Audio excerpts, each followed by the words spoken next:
Hop. Bonjour à tous. Est-ce que tout le monde est là sur le Zoom? Oui, oui. Bonjour. Parfait. Alors, on va pouvoir commencer. C'est c'est un peu particulier. Bref, on va faire avec. Ok, alors, euh, qui n'était pas là pour les cours précédents? D'accord, ok. Ok, non, mais comme ça, c'est bon. Euh, Pourquoi est-ce que je pose la question? Parce qu'on a établi un certain nombre de choses. Donc, je vais les répéter rapidement, comme ça, tout le monde pourra en profiter. Ce qu'on a vu dans les premières séances, c'est quand on pense Tishri, en général, on pense Yom Kippour. On parle des Juifs de Kippour, etc., etc. C'est naturel pour la plupart d'entre nous aujourd'hui, cette idée que la fête où il y a le maximum de gens qui viennent, c'est à Kippour. Et on a vu dans les séances précédentes qu'historiquement, c'est complètement faux. Kippour était absolument pas une fête majeure. La fête dans laquelle il y avait le maximum de gens qui venaient, si on lit les témoignages qu'on a il y a 2000 ans, c'était Pessah. Donc, Kippour était absolument pas la même chose, le même statut qu'aujourd'hui. Pour une raison très simple, c'est que à l'époque, je rappelle que le culte tournait autour du temple, et pas du tout autour ni de la synagogue ni des rabbins. Et donc, Kippour n'était que une des étapes dans un grand parcours autour du mois de Tishri. Mais qu'une des étapes, et certainement pas l'étape ultime, finale, le but de tout ça. Si vous réfléchissez, c'est quoi l'arrivée finale de tout ceci qu'on fait à Tishri? Parce que,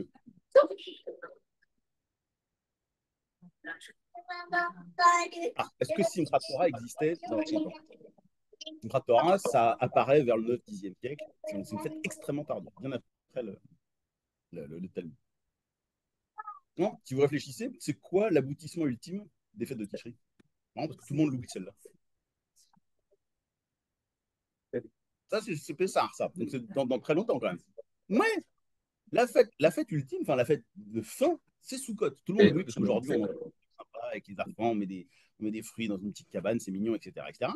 En oubliant qu'à l'époque, c'était une fête essentielle. C'est-à-dire que Kippour et Rosh Hashanah, à l'époque, n'avaient quasiment aucune importance. Si vous regardez par exemple Rosh Hashanah, on a 2 versets dans la Torah qui en parlent, et c'est tout. Et après, tout le reste des livres du Tanakh, que ce soit les Nevi'im, les Ketuvim, euh, pour parler du reste du Tanakh, il n'y en a plus une seule mention. Donc Rosh Hashanah est vraiment totalement secondaire. Et Kippour, c'est pareil. On en parle dans le Lévitique, avec le grand récit du rituel du Kohen Gadol, etc., avec les 2 boucs, etc. Et puis après, on en reparle. Pareil, aucune mention dans les Nevi'im, les Ketuvim, hein, aucun des prophètes n'en parle, les rois, les chroniques, rien, personne. Alors que sous Sukkot, il y en a partout, partout, partout, partout. Puis alors, on a des descriptions extrêmement riches en détails, etc., etc. Donc, ce que j'avais essayé de montrer dans les premières séances, c'est cette idée que on est dans une construction d'un cycle qui est absolument pas bon, bah, je viens à Kippour et après c'est terminé. Absolument pas. C'est quelque chose qui commence bien avant, au mois des Louls. Au mois des Louls, normalement, on a des slichot tous les jours et on sonne du chauffard tous les jours. Une espèce d'éveil à l'introspection. On arrive, Rosh Hashanah, acte 2. Acte 2, l'ouverture à tout le monde, c'est quelque chose de collectif. Le chauffard des Louls, on est encore dans quelque chose qui est de l'ordre de l'individuel. Explosion du collectif à Rosh Hashanah, remise en question. Acte 3, les Yamim Noraim, entre les deux. On est normalement censé retourner là aussi à de l'ordre, quelque chose de l'ordre de l'individuel. Acte 4, climax de Yom Kippour, de nouveau retour au collectif. Et acte 5, Sukkot qui clôt ce cycle. On est vraiment dans une tragédie classique en 5 actes. Euh, Sauf que, est-ce que vous viendriez au théâtre juste pour l'acte 4? A priori pas. Du coup, question, pourquoi est-ce qu'on se pointe uniquement pour l'acte 4 quand il s'agit de religieux? Donc, ce qu'on va essayer de se demander, c'est à quoi sert cet acte 4 aujourd'hui, maintenant qu'on a vu dans les séances précédentes les premiers actes, et pourquoi est-ce que c'est essentiel de venir à l'acte 5? Est-ce que le récap rapide est bon pour tout le monde? Est-ce que sur Zoom, tout est clair aussi? Oui. Rien de... Ok, parfait. Donc, euh, j'avais envie d'aborder deux choses avec vous sur Yom Kippour. Quand on parle de Yom Kippour, en général, on dit tous, ah, c'est le jour du grand. Bien. Est-ce que c'est vraiment ça que Yom Kippour est? On va essayer de s'interroger sur ça. Et puis, la deuxième chose, tout le monde sait qu'à Yom Kippour, on doit faire une chose précise, c'est jeûner. Est-ce que c'est vraiment aussi ce qu'on doit faire? Puisque tout le monde est persuadé que c'est le jour du grand pardon et qu'il faut jeûner, bah, on va se questionner. Alors, vous me dites tous, il faut jeûner à Kippour. Moi, je vous dis, il n'y a pas de problème. D'où ça sort?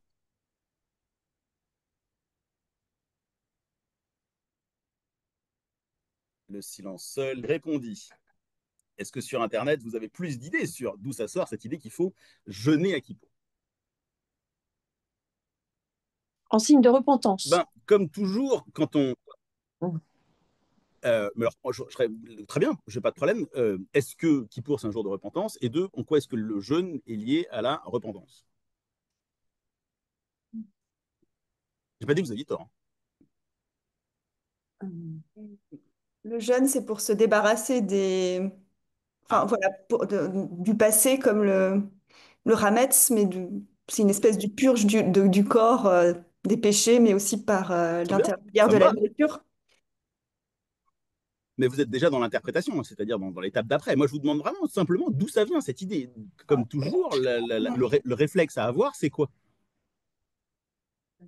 Bah, de retourner à nos sources, exactement, c'est-à-dire à nos textes, hein, quelque chose qu'on a un peu tendance à oublier quand on se dit, ah ouais, ouais, on m'a dit depuis des années qu'il fallait jeûner. Donc, bah, on va revenir aux sources principales. Et ici, dans le public en présentiel, quelqu'un a évoqué l'idée qu'en fait, ce n'était pas forcément jeûner qui était vraiment demandé, c'est, vous avez dit, se mortifier. Et on va se demander, est-ce que se mortifier, c'est forcément jeûner? Donc, à votre avis, puisqu'on dit qu'il faut retourner aux sources, à quelle source on va évidemment retourner? La Torah. Toujours la même. Au moins, on commence par la Torah, c'est-à-dire la base de notre construction textuelle. Bien. Dans la Torah, où est-ce qu'on parle de Yom Kippour? Alors, pour ceux qui ont un Tanakh, n'hésitez pas à le prendre. Pour ceux qui ont Internet, même ici, si vous utilisez vos smartphones pour regarder sur Internet les versets de la Torah, n'hésitez pas. Donc, ma question, c'est où est-ce qu'on parle de Yom Kippour? Voilà, exactement. La mention de Yom Kippour, c'est bien évidemment dans le texte qui nous parle majoritairement du temple, c'est-à-dire Vaïkra, la partie centrale, le Lévitique, où vous allez avoir effectivement plein de mentions, enfin plein, plusieurs, mais pas tant que ça en fait, mentions de Yom Kippour. Si vous prenez la plus claire, au chapitre 16, verset 29 de Vaïkra, je ne sais pas si quelqu'un a pris la peine d'ouvrir un Chumash ou d'accéder à Internet. Est-ce que quelqu'un veut nous lire le verset soit en hébreu, soit en français? Sinon, je le ferai sans souci.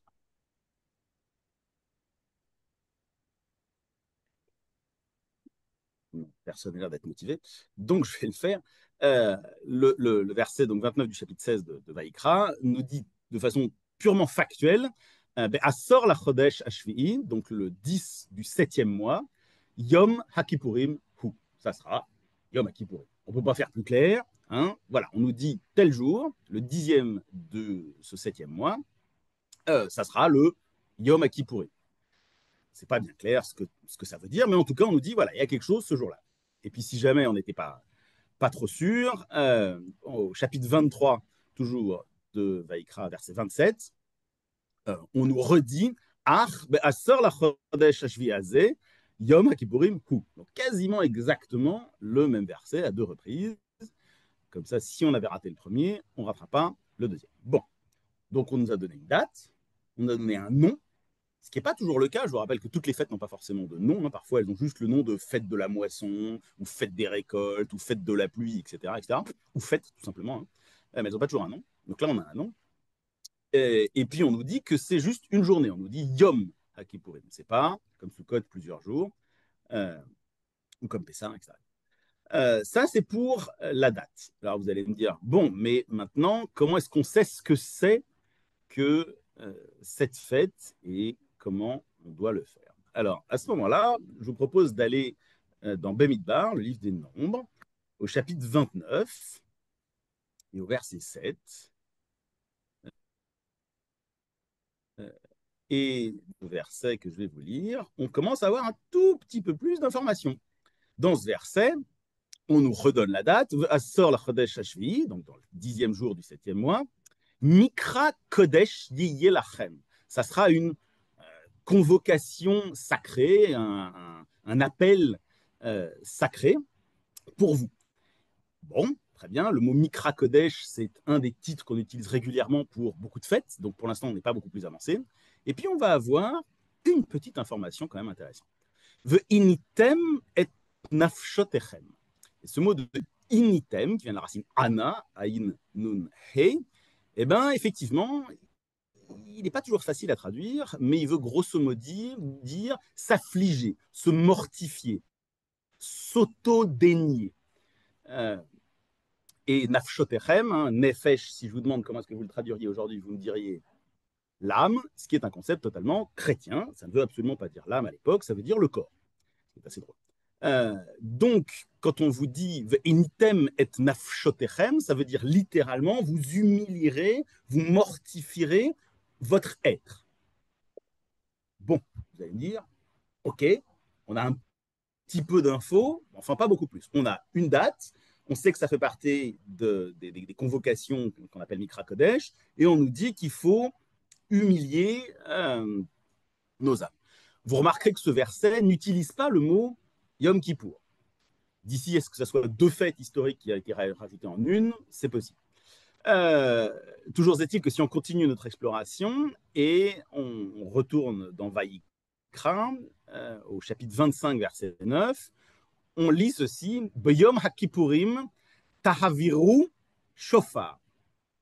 Donc on entend que dans ce fameux Yom HaKippurim, il faudra tahaviru, sonner du shofar. Ce qui est amusant parce qu'en général, on associe plutôt le shofar avec quelle fête? Rosh Hashanah. Donc on voit qu'il y a quand même un commandement de sonner du shofar. Bon. Et puis, dernier verset qui nous parle de Yom Kippour, des Shemot, on nous dit juste Achat Bashana Yechaper Alav. Une fois par an, on ne nous donne pas la date dans ce verset-là, Yechaper Alav. Vous ferez kapara sur vous. Hein, ce fameux mot de Yekaper qui donne le titre de Kippour, ou Yom HaKippourim. Bon, enfin, on ne sait toujours pas ce que ça veut dire. Donc, si on récapitule, qu'est-ce qu'on sait sur Kippour? On sait la date, le nom,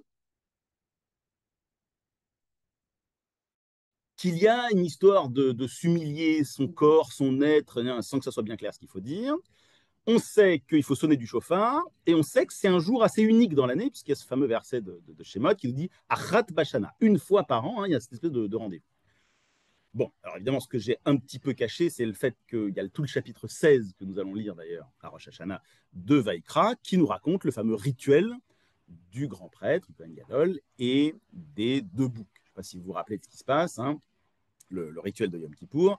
Le Kohen Gadol fait tout un tas de sacrifices, il change d'habit plusieurs fois, il va au mikvé plusieurs fois, et puis il va, après les sacrifices, amener du sang du sacrifice à l'intérieur du temple. Je ne sais pas si vous vous souvenez comment le temple était constitué, hein. C'est des enceintes concentriques. On a l'extérieur du temple, qui est accessible à tout le monde, à l'intérieur uniquement les juifs qui pouvaient rentrer, puis encore à l'intérieur uniquement les lévis et les kohanim pour faire les sacrifices, et uniquement les gens qui voulaient faire les sacrifices, puis le bâtiment du temple lui-même, uniquement les Kohanim, et à l'intérieur du bâtiment du temple, le Kodesh HaKodashim, dans lequel seul le Kohen Gadol pouvait rentrer une fois par an à Kippour. Donc, le Kohen Gadol va dans ce sanctuaire, dans l'intérieur, asperge du sang, ce qui est un peu particulier, on se demandera pourquoi d'ailleurs tout à l'heure, et puis après ressort, théoriquement, si tout s'est bien passé, il est encore vivant, tout le monde est sauvé, et on peut recommencer l'année.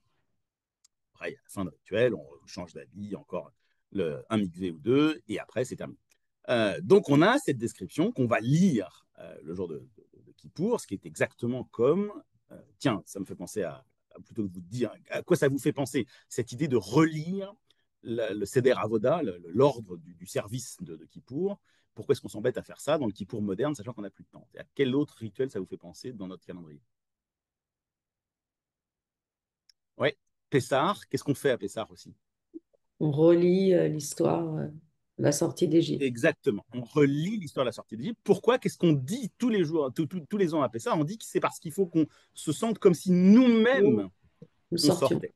Hein, et donc, la façon de penser juive, c'est de se dire, OK, si on n'a plus euh, l'acte lui-même à disposition pour nous, comme l'expérience est bien plus forte que simplement se faire une petite lecture peinard dans son lit, il faut que chacun revive ça comme s'il était encore présent. Et donc, aussi bien lire le Seder Avoda à la synagogue le jour de Kippour pour que lire la Haggadah, le récit de la sortie d'Égypte à Pessah, c'est exactement la même idée. C'est-à-dire, en fait, on fait une espèce de pièce de théâtre dont on est tous acteurs, pour ces deux rendez-vous. Donc, quand vous serez à la synagogue pour Kippour, quand vous entendrez le Seder Avoda, ne vous dites pas, ah, c'est le moment où je peux dormir, parce qu'au fond, c'est probablement la chose la plus importante de ce jour de Kippour. Donc voilà pour Kippour. Bon, mais si on est honnête, dans tout ça, est-ce qu'une seule fois on a parlé de jeûne? Voilà, tout ce qu'on sait, c'est initem et nafshotechem. Vous mortifierez, dénierez vos êtres. Est-ce que quelqu'un sait comment est-ce qu'on dit un jeûne en hébreu? Tsom, voilà. Hein, aucune fois dans tout ce que je vous ai lu, le mot tsom n'est prononcé. Alors, le mot ani est intéressant, la racine ana là, de cette idée de se mortifier, parce que dans la Mishnah et dans la Gemara, dans le Talmud, il y a tout un traité qui s'appelle Ta'anit, qui littéralement donc devrait vouloir dire les mortifications, sauf que c'est un traité qui parle exclusivement de quoi? Des jeûnes. Donc c'est que déjà à l'époque rabbinique, il y avait eu un shift et que la conception de ce que c'est que ce Ani est devenue le jeûne, même si ce n'est pas le même mot. Sauf que dans ce traité, majoritairement, on jeûne pourquoi, à votre avis?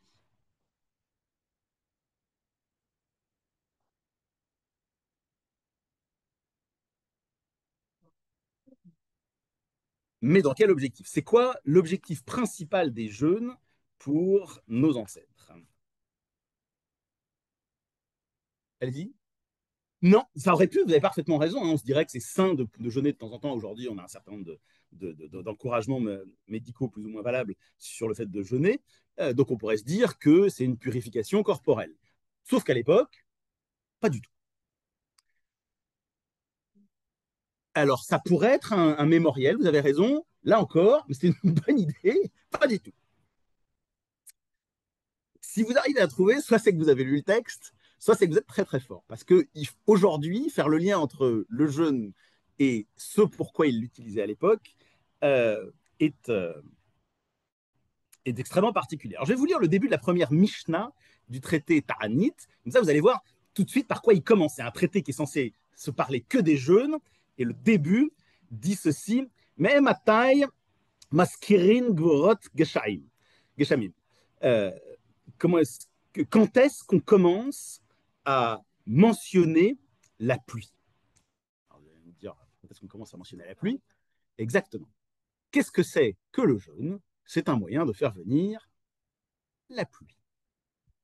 Alors, vous allez me dire, je ne vois pas le rapport, moi non plus aujourd'hui, mais les connaissances scientifiques et spirituelles ne sont pas exactement au même domaine. Donc c'est intéressant de voir comment est-ce que nos ancêtres, eux, concevaient le jeûne. Donc vous voyez que même la première phrase du traité Ta'anit de la Mishnah ne parle absolument pas de jeûne, elle nous dit juste quand est-ce que je mentionne la pluie. Alors pourquoi il y a cette idée de mentionner la pluie? À quoi ça fait référence à votre avis? Calendrier agricole. Alors ça, c'est le contexte, tout à fait. Mais pourquoi mentionner la pluie? Qu'est-ce que ça veut dire? Pourquoi dire vraiment maskirin gvorot gashamim? La Ça vient du puissance de la pluie. ciel. Ça vient du Ça, oui, ciel. tout à fait. Ça aussi, c'est le contexte. Mais encore une fois, pourquoi le mentionner? De quoi il parle? Oui, et l'invoquer quand? Au moment quand on attend des récoltes. Non, non. Tous les jours, 3 fois par jour, théoriquement, vous devriez Mentionner la pluie. exactement. Où ça? Où ça? Dans la Hamida. Exactement. Tout ça, pour l'instant, c'est une question de où dans la Hamida on parle On de était... la pluie. Voilà, hein, pour ceux qui connaissent un peu le texte de la Hamida, de temps en temps on dit Morid Atal, ou une autre phrase qu'on dit pendant les autres 6 mois de l'année. En gros, ça change à Pessah et à Shavuot et à Sukkot. Donc, le traité Ta'anit va partir en détail sur, OK, comment est-ce qu'on jeûne si on n'a pas la pluie. Et pourquoi est-ce que c'est important? Parce que ça nous rappelle que, historiquement, notre culture est avant tout une culture agraire. Pourquoi est-ce que j'ai insisté aussi lourdement sur le fait que Sukkot était la fête vraiment la plus importante? Parce que c'est une fête agraire. C'est vraiment très très important de vous remettre dans l'idée que c'est une société majoritairement agricole et que donc ce qui compte c'est qu'on puisse survivre tout simplement. Et que donc s'il n'y a pas de pluie, on est coincé. D'autant, je vous rappelle que, on en avait parlé à la première séance, n'importe quoi, la période de pluie en terre d'Israël, est-ce que c'est comme en Égypte, l'agriculture dépend de la crue du Nil? Pas du tout. Hein, la saison des pluies en Israël, c'est à peu près 6 mois avec une saison extrêmement précise, et puis après, une saison sèche. Donc, il fallait absolument se débrouiller pour que cette saison des pluies fonctionne, parce que sinon, ça veut dire que toutes les récoltes n'étaient pas jouables. Et donc, du coup, ils ont élaboré tout un système où ils se disent, bon, si la pluie ne tombe pas, c'est à votre avis pourquoi? Exactement, parce que Dieu n'est pas content parce qu'on a dû faire des bêtises. Parce que je vous rappelle que le rapport au phénomène naturel, c'est tout est donné par Dieu. Donc, si la pluie ne tombe pas, c'est qu'on a fait des bêtises. Donc, il faut qu'on, c'est là où vous n'étiez pas très loin avec cette idée de repentance, il faut qu'on fasse repentance. C'est-à-dire qu'on montre à Dieu qu'on a bien vu qu'on avait fait des bêtises et qu'on allait changer. Et donc, il monte tout un système où il dit alors, si à partir de telle date où normalement la pluie devrait tomber, elle n'est pas tombée, on va commencer à jeûner. Mais alors, ce qui est très drôle, c'est qu'évidemment, ce n'est pas tout le monde qui jeûne, parce qu'on ne va pas demander à tout le peuple de jeûner tout de suite. Donc, on va y aller par étapes. Donc, si au bout de 15 jours à peu près, la pluie n'est toujours pas tombée, les sages vont jeûner, les plus grands sages, les responsables de la communauté. Bon, si au bout d'une semaine ou 3 jours, je ne me rappelle plus exactement du temps, ça ne marche toujours pas, il n'y a toujours pas de pluie qui est tombée, bon, on va demander un cercle un peu plus large de jeûner et puis de s'abstraindre d'un certain nombre d'actes sympathiques. Par exemple, on ne se lave pas. Par exemple, on ne se baigne pas dans un bain pour le plaisir. Par exemple, on s'abstient de relations sexuelles. Par exemple, on ne porte pas de sandales de cuir qui étaient associées à quelque chose de luxueux, etc., etc., etc. Bon, et puis ça ne marche toujours pas. Au bout de quelques jours, on demande à tout le monde de jeûner et de s'abstraindre de tout ça. Donc, ce qui est intéressant, c'est que ça met un rapport au jeûne qui est absolument pas absolu.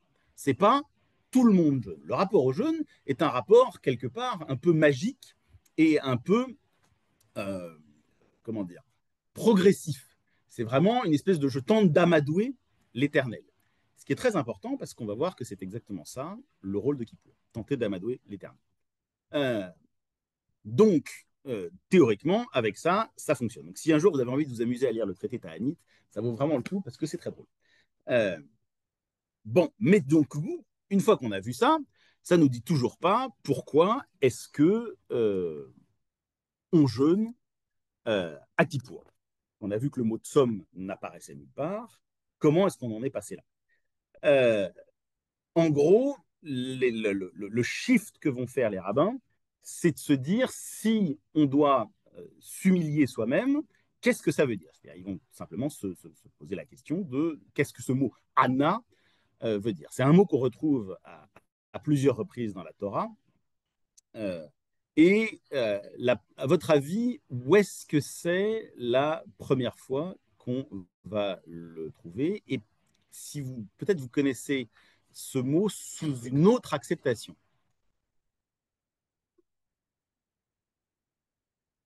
Alors, à votre avis, où est-ce qu'on retrouve cette idée d'opprimer, d'humilier, de violenter On l'a pas dans appelé la ça Torah, indépendamment du Anis. motif?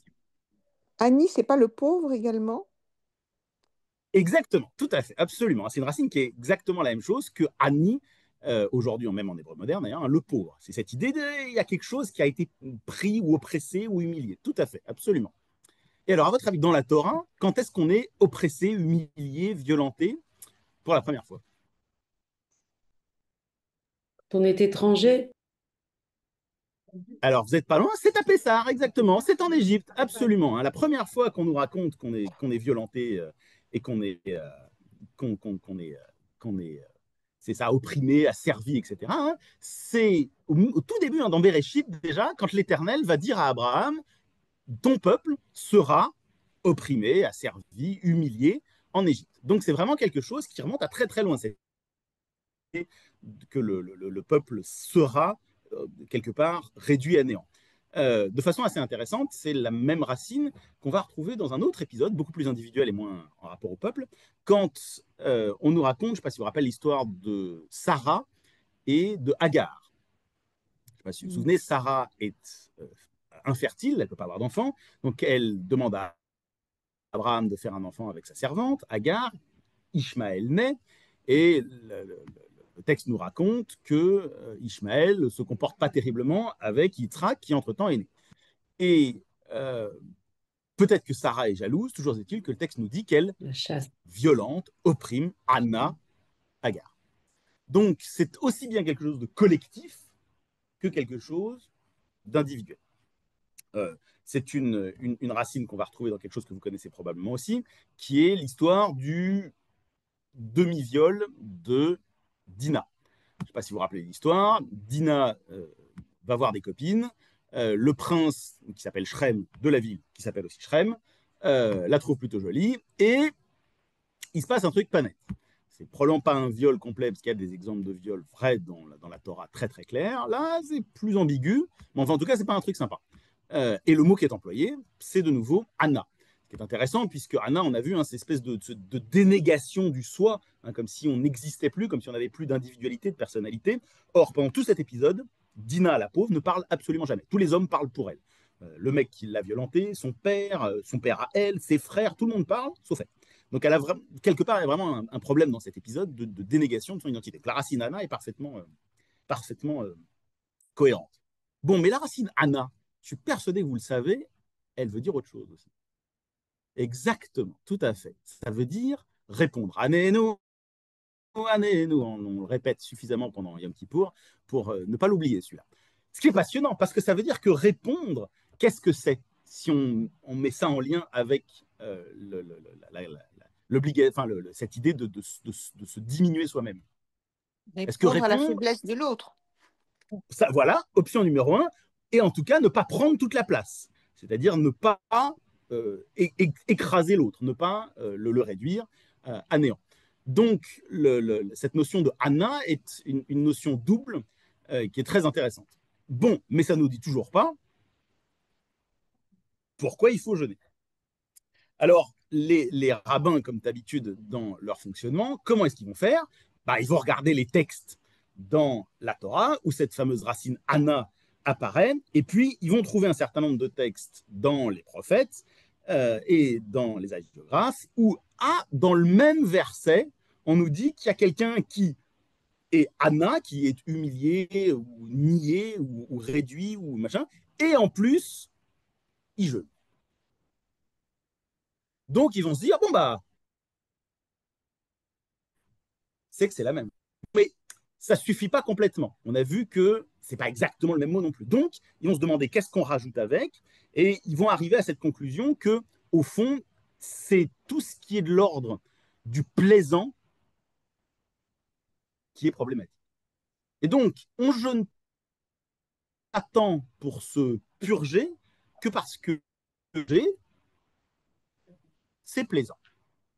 Et donc, ils arriveront à la conclusion que si à Kippour, vous avez envie d'avaler 1 litre d'huile de moteur, personne ne vous empêchera. Enfin, je dis huile de moteur, vous pouvez prendre, si vous voulez, de la pâté pour chat, hein, j'ai pas de problème. Donc voilà. Donc après, peut-être qu'ils considéreraient que la pâté pour chat moderne est suffisamment bonne pour que ça rentre pas. Mais donc, en fait, c'est pas tant l'interdit de manger qui est mis en scène, c'est l'interdit de se faire plaisir. Si vous mangez quelque chose qui est absolument immonde et qui n'est originellement pas fait pour être mangé, vous pouvez faire ce que vous voulez. Donc, c'est pour ça que je prends l'exemple de l'huile de moteur, mais vous pouvez prendre autre chose si vous préférez. Un petit litre d'essence, ça marche aussi bien. Voilà. Donc c'est très important de bien comprendre que ce jeûne n'est pas, comment dire, n'est pas une privation de nourriture en tant que telle. C'est privation du plaisir que la nourriture peut apporter. Exactement comme, pourquoi est-ce qu'il est interdit de prendre un bain? C'est pas tant qu'il est interdit d'être propre, c'est interdit de prendre un bain pour le plaisir, parce que c'est agréable d'être sous l'eau chaude, parce que c'est agréable de se sentir propre, parce que c'est agréable de se laver, etc. etc. Si vous passez sous une douche, je ne sais pas, parce que vous êtes dans une salle de décontamination après avoir bossé à la centrale nucléaire, ça c'est bon, il n'y a pas de problème, parce que c'est probablement pas un plaisir de se prendre un jet d'eau froide sur la tronche. Donc, les habits, c'est pareil. Les habits, il faut s'habiller de manière, est-ce qu'il faut sortir la fourrure pour aller à Yom Kippour et les plus beaux bijoux? C'est pas en tout cas ce que le texte semble suggérer. Après, chacun fera ce qu'il veut. Mais clairement, effectivement, les beaux habits à Kippour, c'est pas forcément le moment. Et d'ailleurs, il y a un interdit explicite dans la Mishnah qui nous dit on n'a pas le droit de porter les sandales. On dit super, les sandales, voilà. À l'époque, le mot sandal désigne des chaussures en cuir. Parce que les chaussures en cuir, c'est beaucoup plus protégeant, donc on a moins froid aux pieds, et surtout, c'était réservé aux gens qui pouvaient se les payer. Donc, c'était un symbole de luxe, etc. etc., etc. Donc, tout ça nous met en scène un jour où ce n'est pas un problème forcément de se priver d'un certain nombre de choses juste pour se priver, distancié de tout ce qui est de l'ordre du plaisir matériel. Est-ce que jusque-là, tout le monde suit ce que raconte cette histoire de jeûne? Alors, on va en parler de la couleur blanche. Est-ce que j'en parle maintenant ou pas? Alors, bon, je vais vous le lire maintenant, comme ça sera plus fun. Est-ce que je vous lis ça maintenant? Ok, on va faire ça, puisque vous parlez des vêtements. Alors, donc dans la salle, quelqu'un a des vêtements blancs, d'où ça sort?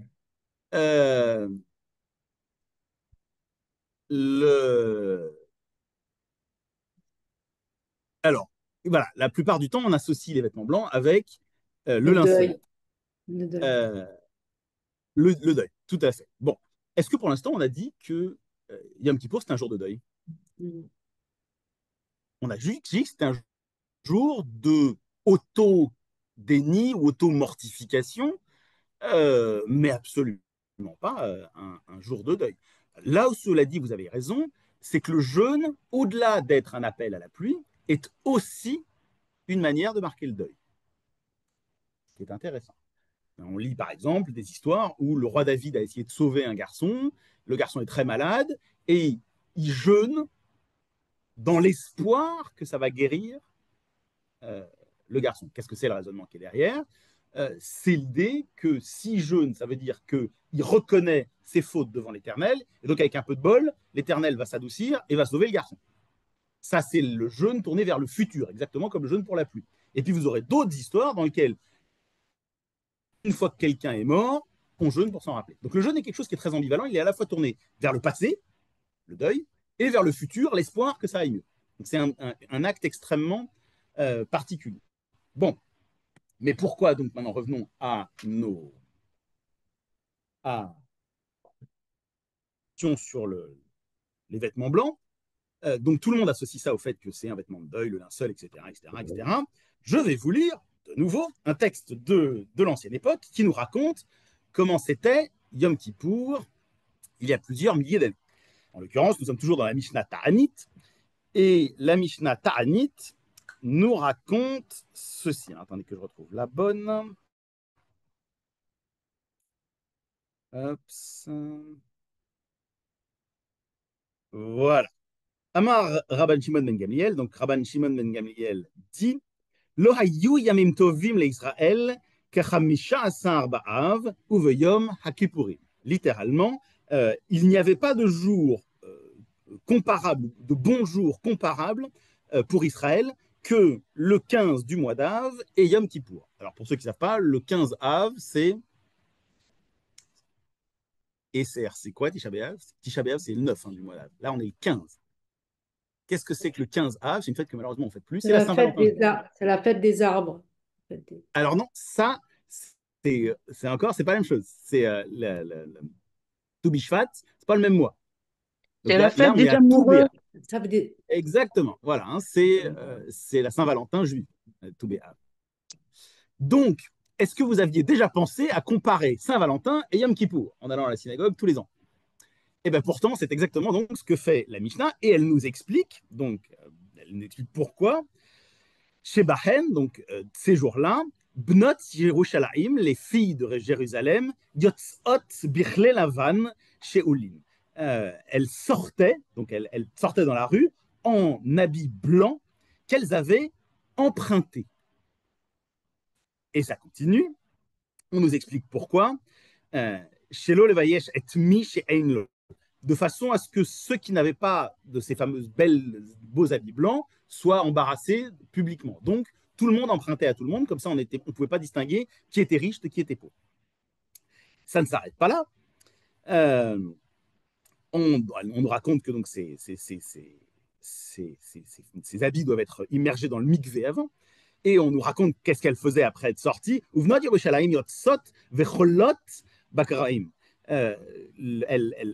Elle sortait et elle dansait dans les vignes.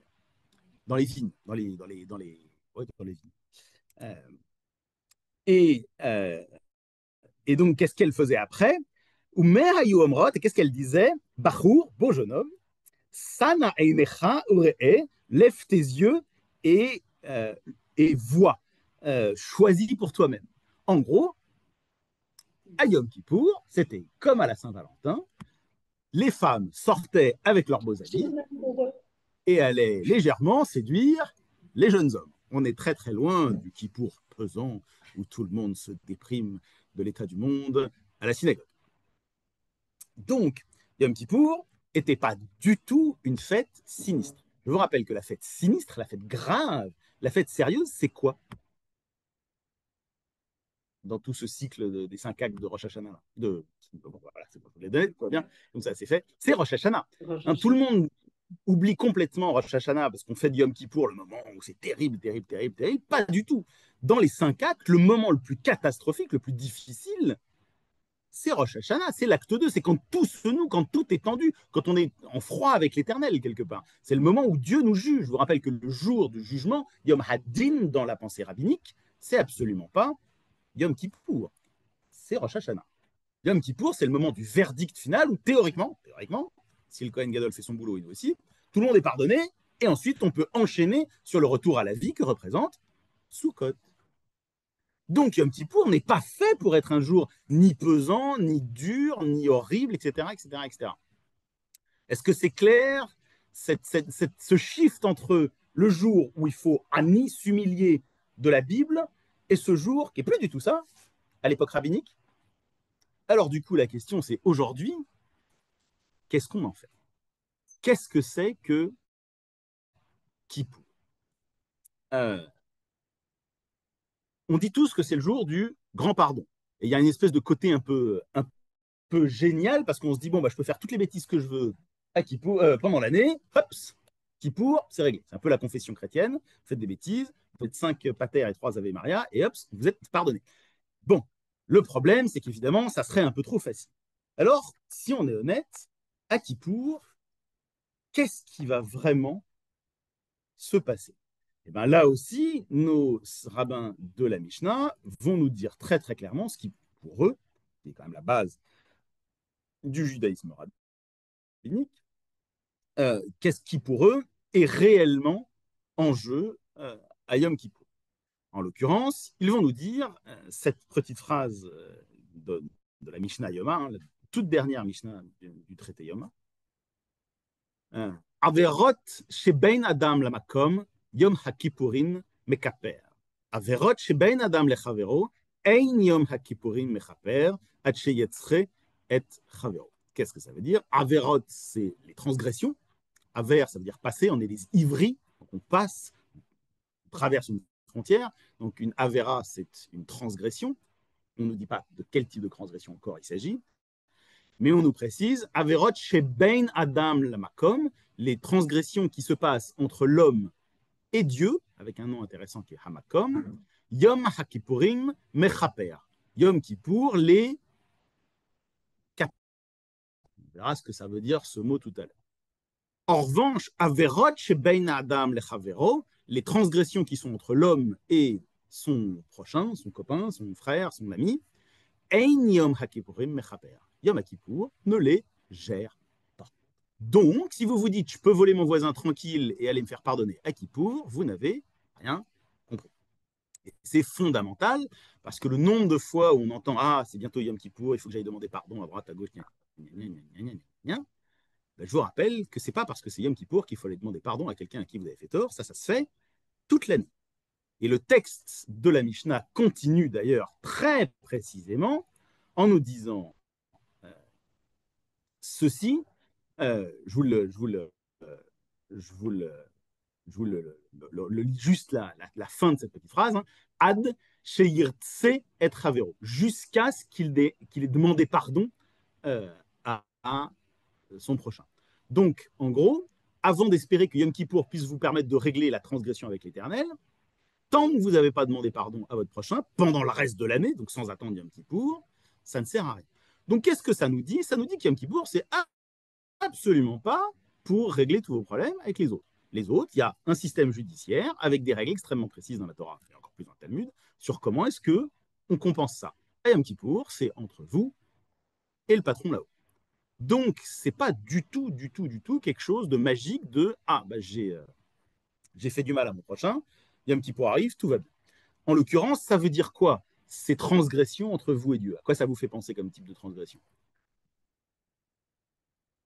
Alors, le problème des mitzvot, c'est qu'il y en a un paquet, et notamment si je commence à tuer mon voisin, c'est une mitzvah de ne pas le faire, je l'aurais transgressé. Mais est-ce que c'est entre moi et Dieu? Non, le gars que j'ai tué, il sera mort. Alors, donc, de quel type de mitzvot il s'agit entre vous et Dieu?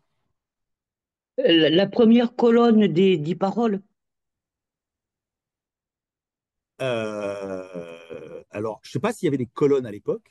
Je pense que c'est une représentation très tardive des colonnes. Et je pense qu'il y en a d'autres qui ne sont pas dans les 10 commandements, qui rentrent dans les catégories. La Mishnah nous donne quelques exemples. Un exemple très simple, si je vous invite à dîner pour Shabbat et que je vous fais un rôti de porc, ben, la cache-route, c'est entre moi et Dieu. Qu'est-ce que vous pouvez trouver d'autre comme transgression? Transgresser le Shabbat. Exactement, absolument. Quoi d'autre? Est-ce que vous connaissez d'autres comme transgression entre vous et l'Éternel?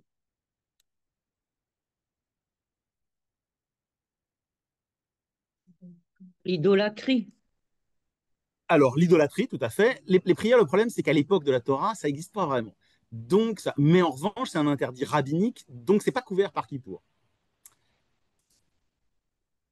Les relations sexuelles illicites, qui sont quand même un des trucs les plus fondamentaux, et d'ailleurs, je vous rappelle que c'est marrant parce que c'est exactement le texte qu'on va lire à Kippour.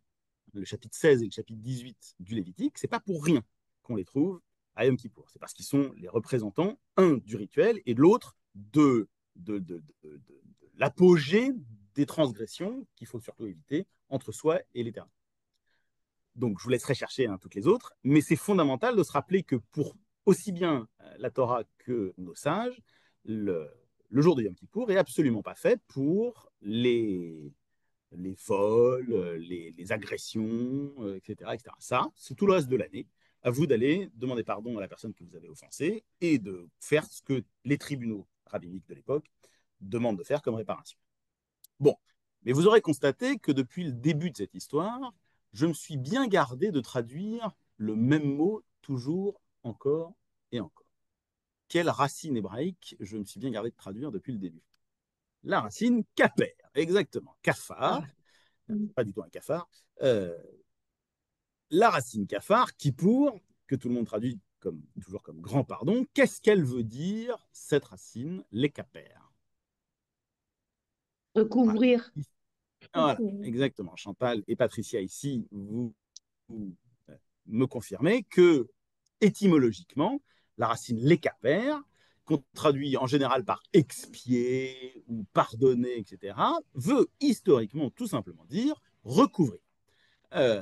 À votre avis, quelle est la première fois que cette racine apparaît dans la Torah? Pareil, si celle-là, soit vous la connaissez et vous pouvez la sortir, soit vous êtes très très fort si vous arrivez à le trouver. Mais réfléchissez, quand est-ce qu'on recouvre des trucs? Alors, le problème des matzot, c'est que c'est pareil, c'est très tardif comme rituel. Ça aurait pu, non. On ne nous dit pas qu'ils se couvrent, c'est vachement intéressant d'ailleurs, on nous dit qu'ils se font une ceinture, ils fabriquent une ceinture. Et on ne nous dit pas qu'ils se couvrent. Mais c'était une excellente idée, ça aurait parfaitement pu être, tout à fait. Non, c'est ni Lot ni Isaac. Ah, ça aurait pu, vous vous approchez, c'est effectivement Noé, et c'est Noé lui-même, et c'est un verset que tout le monde a oublié, mais qui est fondamental, qui va recouvrir de bitume la coque de l'arche. Du bateau, La, de la l'arche. première fois que cette notion de couverture apparaît, la racine kafar, c'est dans Bereshit, quand Noé recouvre. Alors c'est intéressant parce que j'ai regardé l'utilisation de cette racine dans la Torah, et c'est un peu une courbe de Gauss. Vous en avez 2 dans Bereshit, un peu plus 9 dans Shemot, 50 dans Vaïkra, parce que ça nous parle de Kippour partout, puis ça redescend 16 dans Bamidbar, puis plus de 3 dans Dvarim. Donc c'est vraiment tout concentré dans Vaïkra, mais les occurrences qu'on a dans Bereshit, Shemot, Bamidbar et Dvarim sont extrêmement éclairantes pour comprendre. Donc effectivement, hein, la première chose qu'on a, c'est en Bereshit, chapitre 6, verset 14, où on nous dit Aselecha tevet atsev gofer, kinim, pardon, ta'ase et ateva, vechafachta ota, mi bayit ou mi chutz bakofer. Qu'est-ce que ça veut dire? Tu feras pour toi, Aselecha, tevet atse gofer, une caisse en bois de gofer, tu la sépareras en cellules, en sections, et vechafarta, et tu la recouvreras mi-bait à l'intérieur, ou mi-chutz et à l'extérieur, bakofer avec ce mot qui veut dire falt, un truc qui sert à faire un cloisonnement étanche. Donc c'est intéressant que la racine à la fois désigne l'action, recouvrir, et à la fois l'objet avec lequel on recouvre. Kofer, c'est le bitume. Vous allez me dire, bon, super, quel rapport avec Yom Kippur? Ce qui est intéressant, c'est que la deuxième occurrence dans Bereshit, elle n'a rien à voir en apparence, c'est quand Yaakov se prépare à aller retrouver son frère Esav. Je ne sais pas si vous vous souvenez, ils se sont disputés parce que Yaakov a légèrement arnaqué son frère d'une bénédiction, d'un droit d'aînesse, machin, etc. Donc, comme son frère est un peu violent, Yaakov a trouvé un peu plus prudent de s'enfuir. Il a passé 20 ans à travailler chez Lavan, il a 2 femmes, des enfants.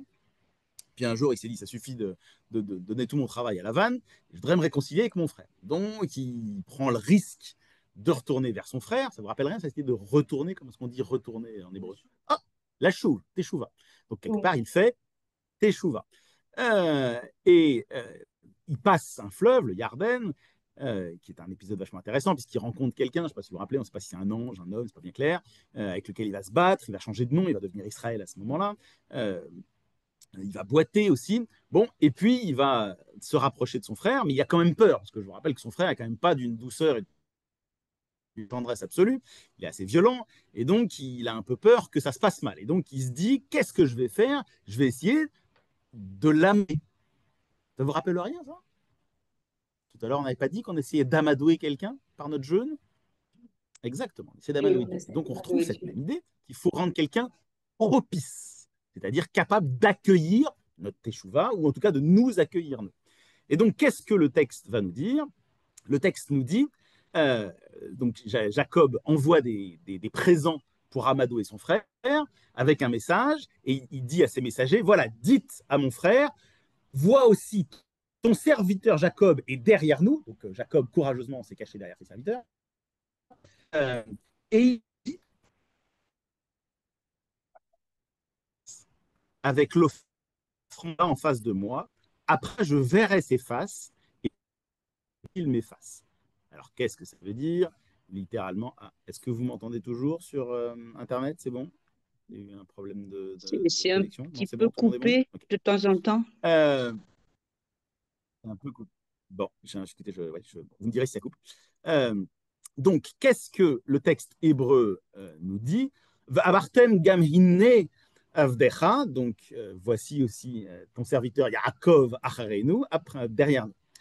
Qui Amar, oui, il a dit, Achavra, la même racine, hein, vous entendez kaper, panav, donc je couvrirai ses faces, bamincha, avec cette offrande, à Olechet, qui va les fanailles en face de moi. Ken, et après cela, et panav, je verrai ses faces, ou l'ai yissa panav, peut-être portera-t-il mes faces. Qu'est-ce que ça veut dire?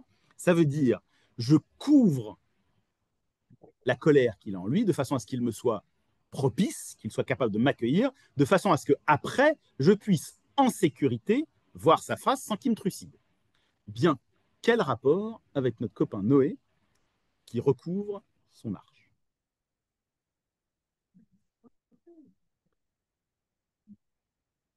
Qui se protège de quoi et comment?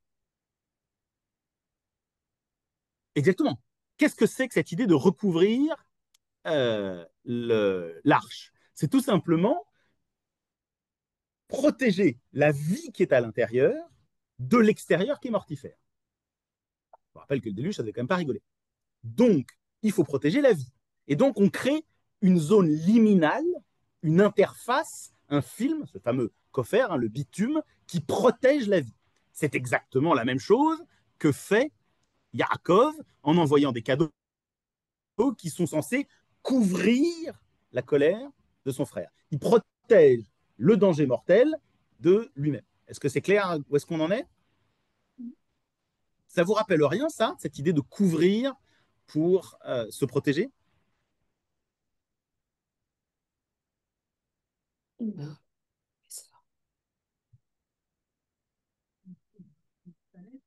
Absolument. À la toute fin de Yom Kippour, qu'est-ce qui se passe? C'est quoi le paroxysme de Yom Kippour au moment où on va sonner du chauffard? Hein, vous vous rappelez probablement tous cette mer de Talitot qu'on a au-dessus de tout le monde. À quel moment, à ce moment du paroxysme, le chauffard est censé appeler la clôture du verdict divin. Hein, je vous rappelle que le chauffard, qu'est-ce que c'est? C'est réveiller Dieu pour qu'il nous juge. Donc, quand on se couvre à la fin, on crée cette zone liminale de protection entre nous-mêmes et le jugement divin. Et aussi Birkat Kohanim. La Birkat Kohanim, tout à fait, c'est exactement la même idée. C'est-à-dire, en gros, amener l'œil de Dieu sur nous. Le problème, c'est est-ce que l'œil de Dieu, c'est un œil qui est si sympathique que ça? Est-ce que le bon Dieu, c'est un concept très juif? Ben, pas du tout. Dieu, il est ni bon, ni mauvais, c'est Dieu. Dans le judaïsme, Dieu, il est surtout là, en général, pour nous juger. Et si vous regardez la façon dont il juge les gens en général dans la Torah, est-ce que c'est vraiment si sympathique? Rarement. En général, ça se termine assez mal. Je vous rappelle que le déluge, tout le monde y passe, sauf 4 ou 5 minutes. Je vous rappelle que derrière, le nombre de fois où il va gueuler de colère sur le peuple hébreu, il va falloir que Moïse dise « t'énerve pas trop parce que ça gâcherait tout ». De la même manière, il veut détruire Sodome et Gomorrhe. Enfin bref, on est quand même face à un Dieu qui régulièrement menace de détruire tout ou partie de l'humanité ou du peuple juif. Donc le jugement divin est en général un jugement qui est violent, radical et assez global. En revanche, c'est un jugement qui a la caractéristique d'être régulièrement amadoué. Régulièrement, l'Éternel va dire d'accord, j'accepte de négocier que je ne vous juge pas, et comme vous serez forcément coupable, puisqu'on n'est quand même que des êtres humains, et donc de vous détruire.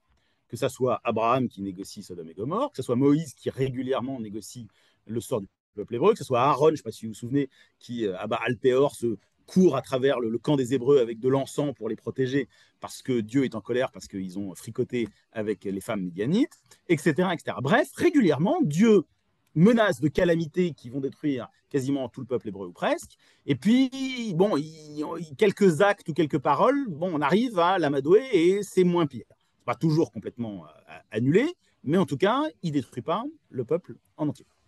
Donc, on est dans un système où notre rapport à Dieu, dès qu'on est soumis à l'œil de Dieu, la conclusion, elle est très simple, hein, comme on est des êtres humains et qu'aucun d'entre nous n'est capable de respecter l'intégralité de la loi divine, ben on est donc tous, par essence, coupables.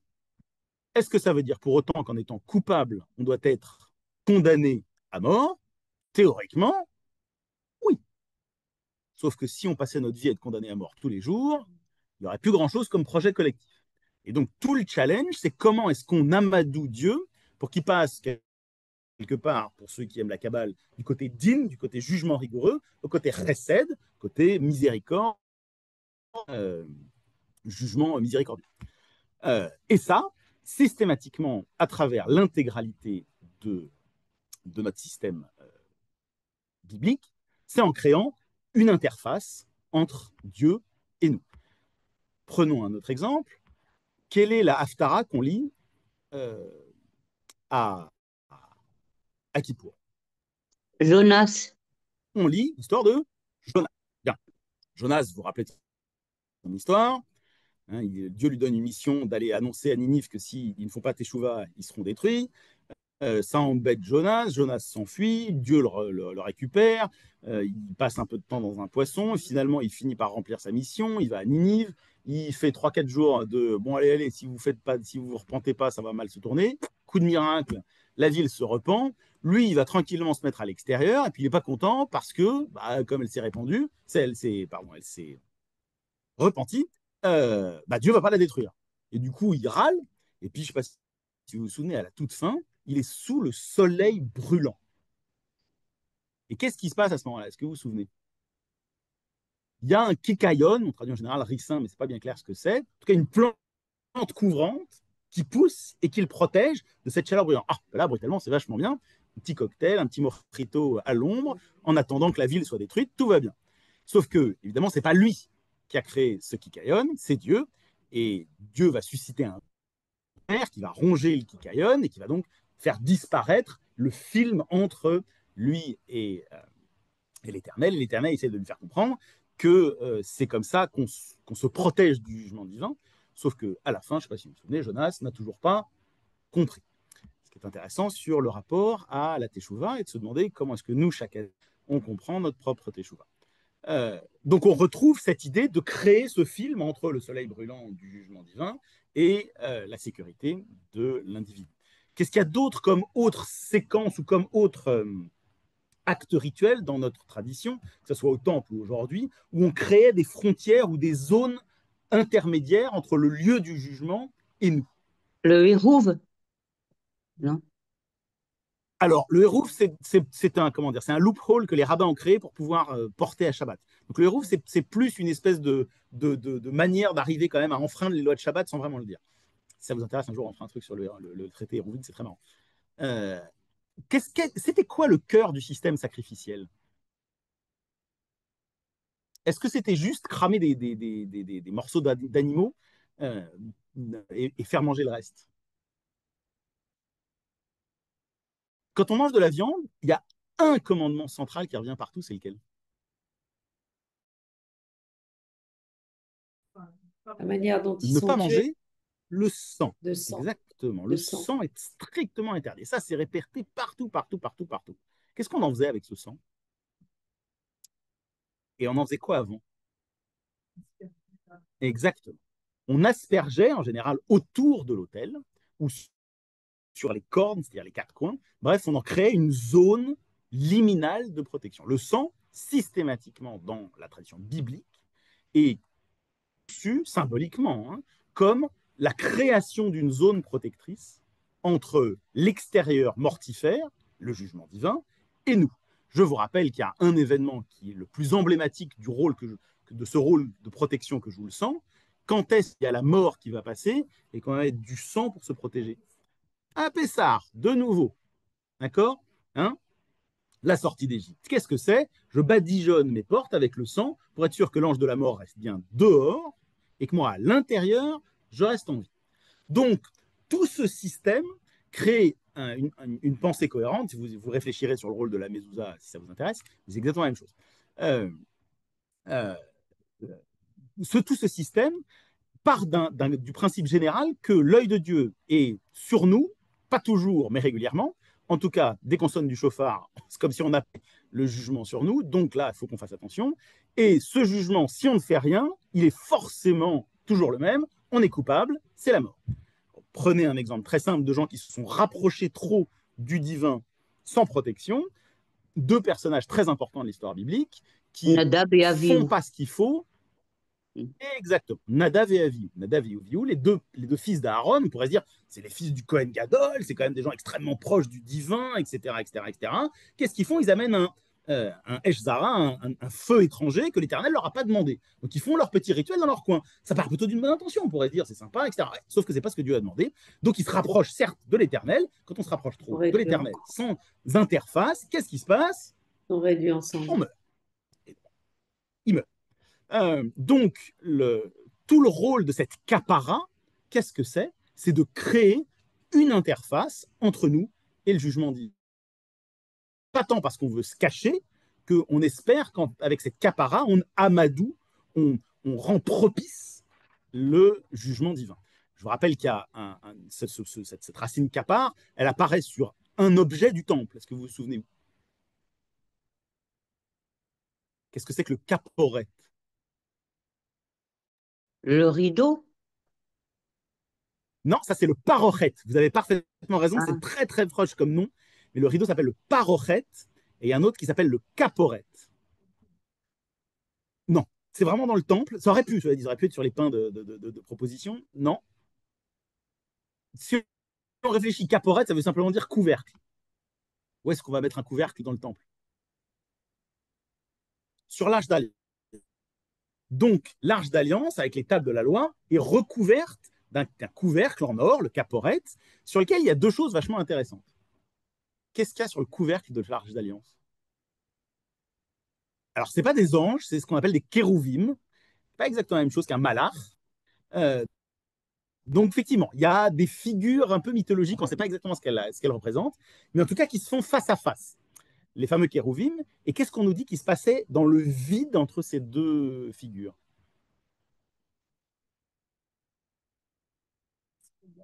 Les kérouvim se regardent, tout à fait, et dans le vide entre les deux, dans l'espace entre les deux, qu'est-ce qui naît?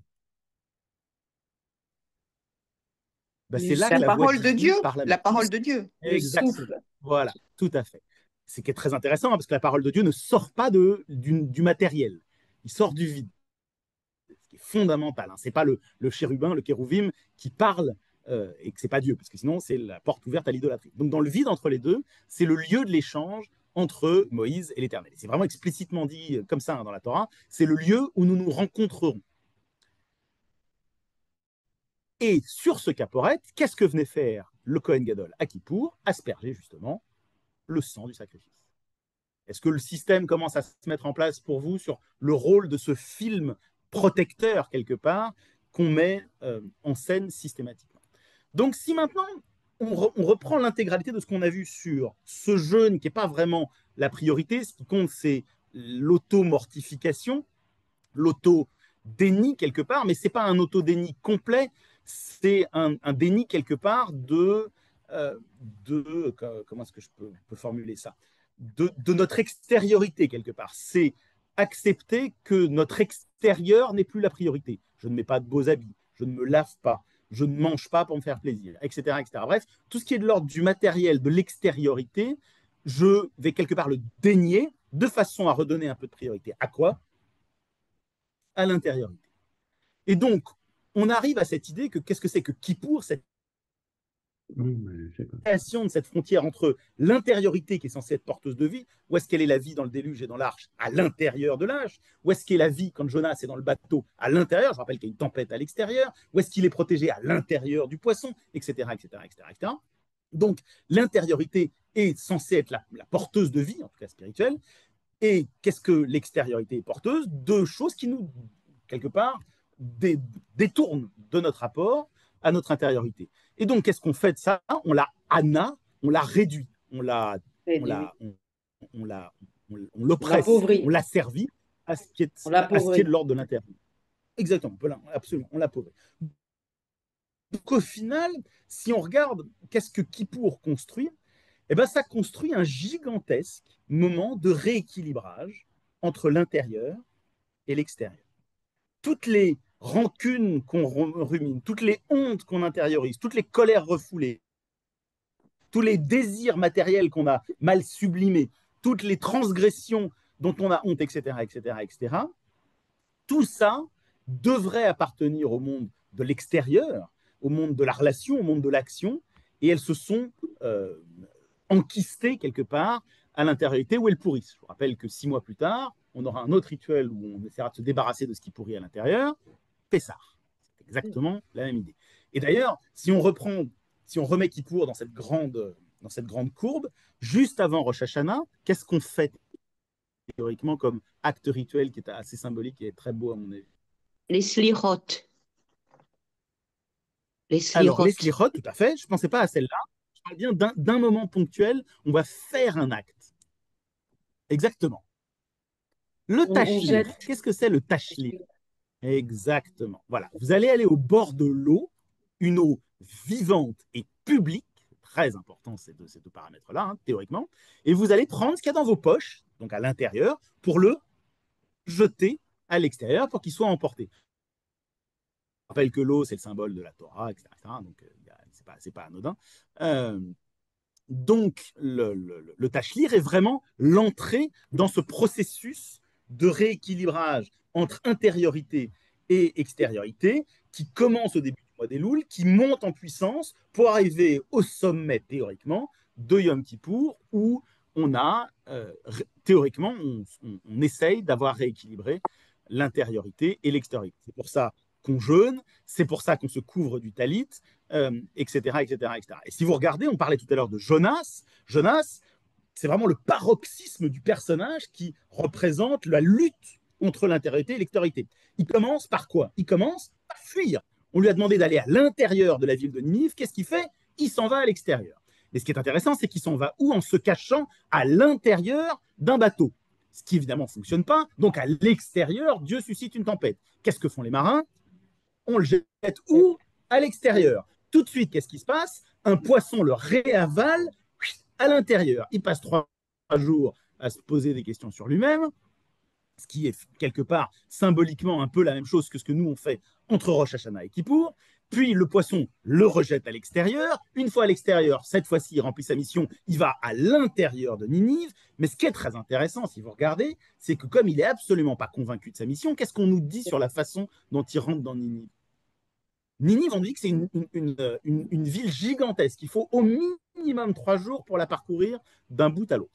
Qu'est-ce qu'on nous dit? On nous dit qu'il pénètre dans la ville à la distance d'une journée de marche.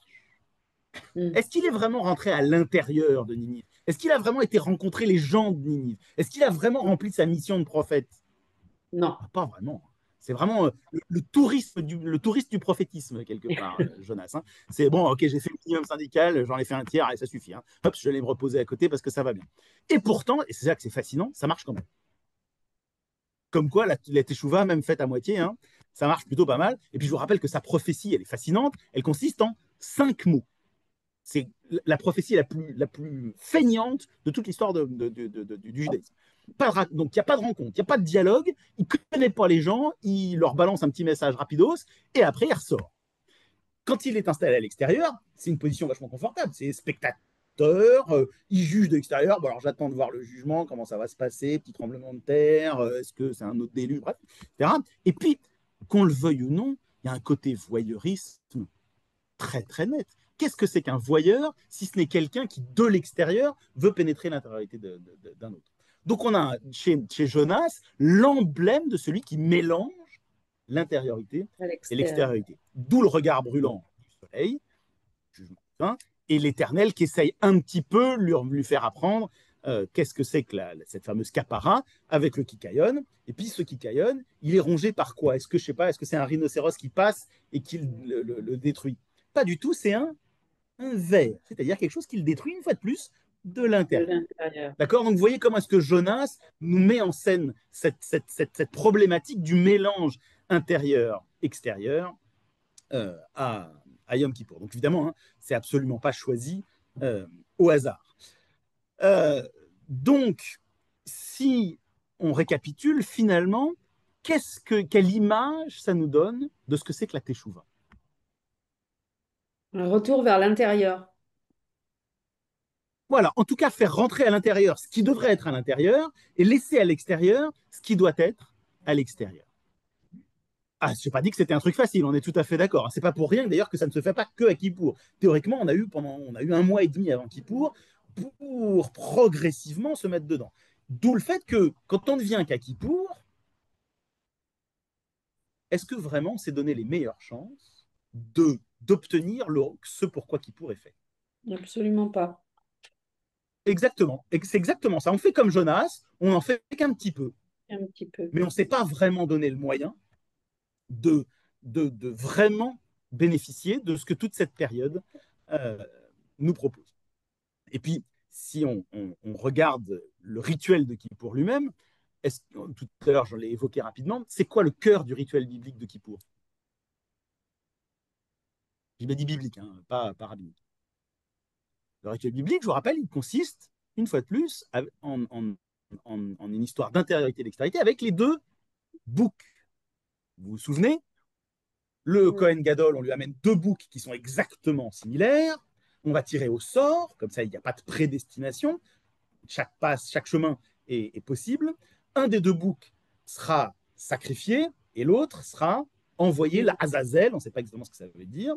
Toujours est-il qu'il y a un bouc qui va faire quoi?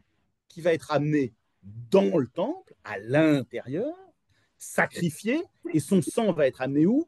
Encore plus à l'intérieur, puisque je vous rappelle qu'il est aspergé dans le Kodesh HaKodashim, dans le Saint des Saints, donc dans l'endroit le plus intérieur possible du temple. Donc premier bouc, intériorité absolue. Le deuxième bouc, qu'est-ce qu'on en fait? On l'envoie à l'extérieur.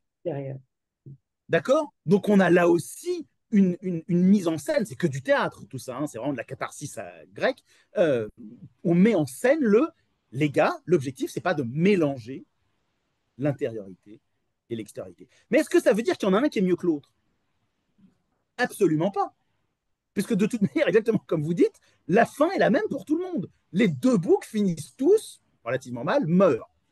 Mais est-ce qu'au final, on ne va pas tous quand même mourir? Donc au final, est-ce que ce qui compte, c'est la fin ou le chemin entre les deux? Le chemin. Notre tradition tendrait à nous dire, ok, la fin est toujours la même, ce qui compte, c'est ce que vous faites du chemin au milieu. Hein. Celui qui est fasciné par la fin, c'est Ésaü, qui, je vous rappelle, quand son frère discute avec lui, dit à son frère, droit d'aînesse, qu'est-ce que j'en ai à fiche? Ani olech lamut, je vais à la mort. Lui, il est tellement fasciné par la mort que ce qu'il y a au milieu, donc la notion de transmission, etc., s'en fiche complètement. C'est là où Yaakov propose autre chose. Donc, dans le rituel de Kippour, cette mise en scène des deux boucs est vraiment, à mon avis, un des plus beaux exemples de cette séparation. Je rappellerai juste un point intéressant dans le rituel du Kohen Gadol. Quand il va asperger le sang, avant de rentrer dans le Saint des Saints, donc dans cet endroit, dans cette pièce intérieure dans laquelle l'Arche Sainte était entreposée, il doit faire un acte extrêmement précis. Est-ce que vous vous souvenez de quoi?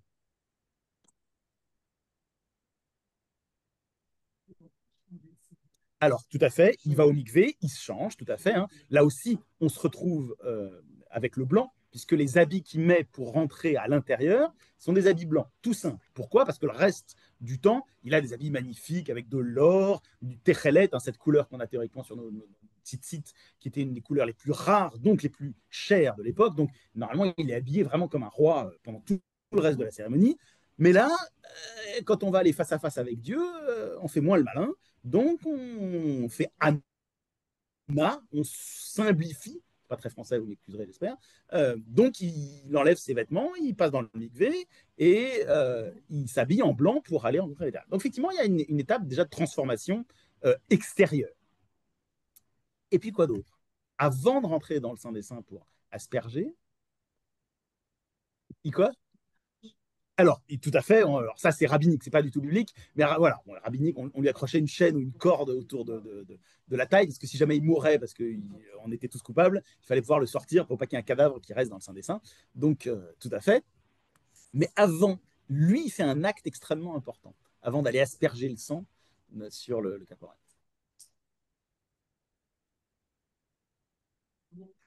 Ah ouais, c'est vraiment écrit dans la Torah.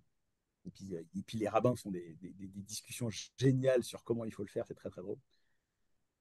Avant ça, il doit enfumer complètement la pièce avec de l'encens. Donc, hein, vous imaginez, il y avait un rideau, il passe sa main avec le truc qui fait de l'encens à travers le rideau, il attend que ça en foute partout, ça n'en voit plus rien, et ensuite seulement il rentre et il asperge un peu à tâtons dans cette pièce. À votre avis, pourquoi est-ce que c'est aussi important et pourquoi est-ce que non seulement la Torah, mais les rabbins vont en faire quelque chose d'important? Qu'est-ce que ça évoque, ce nuage d'encens? Exactement.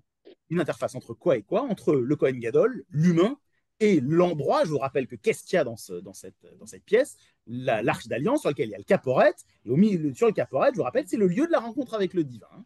Donc, on ne peut pas aller rencontrer le divin en direct, sinon c'est la mort.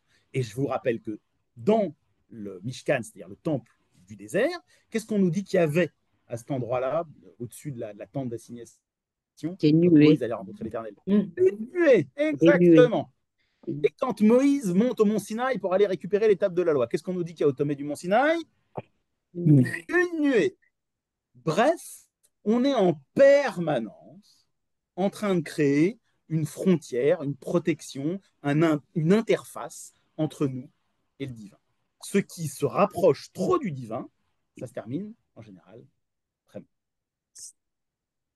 Est-ce que c'est clair pour tout le monde, du coup, cette courbe narrative, cette grande construction en 5 actes que le mois de Elul et de Tishri construit pour progressivement nous amener à rééquilibrer en nous ce qui devrait être de l'ordre de l'intériorité et ce qui devrait être à l'extérieur?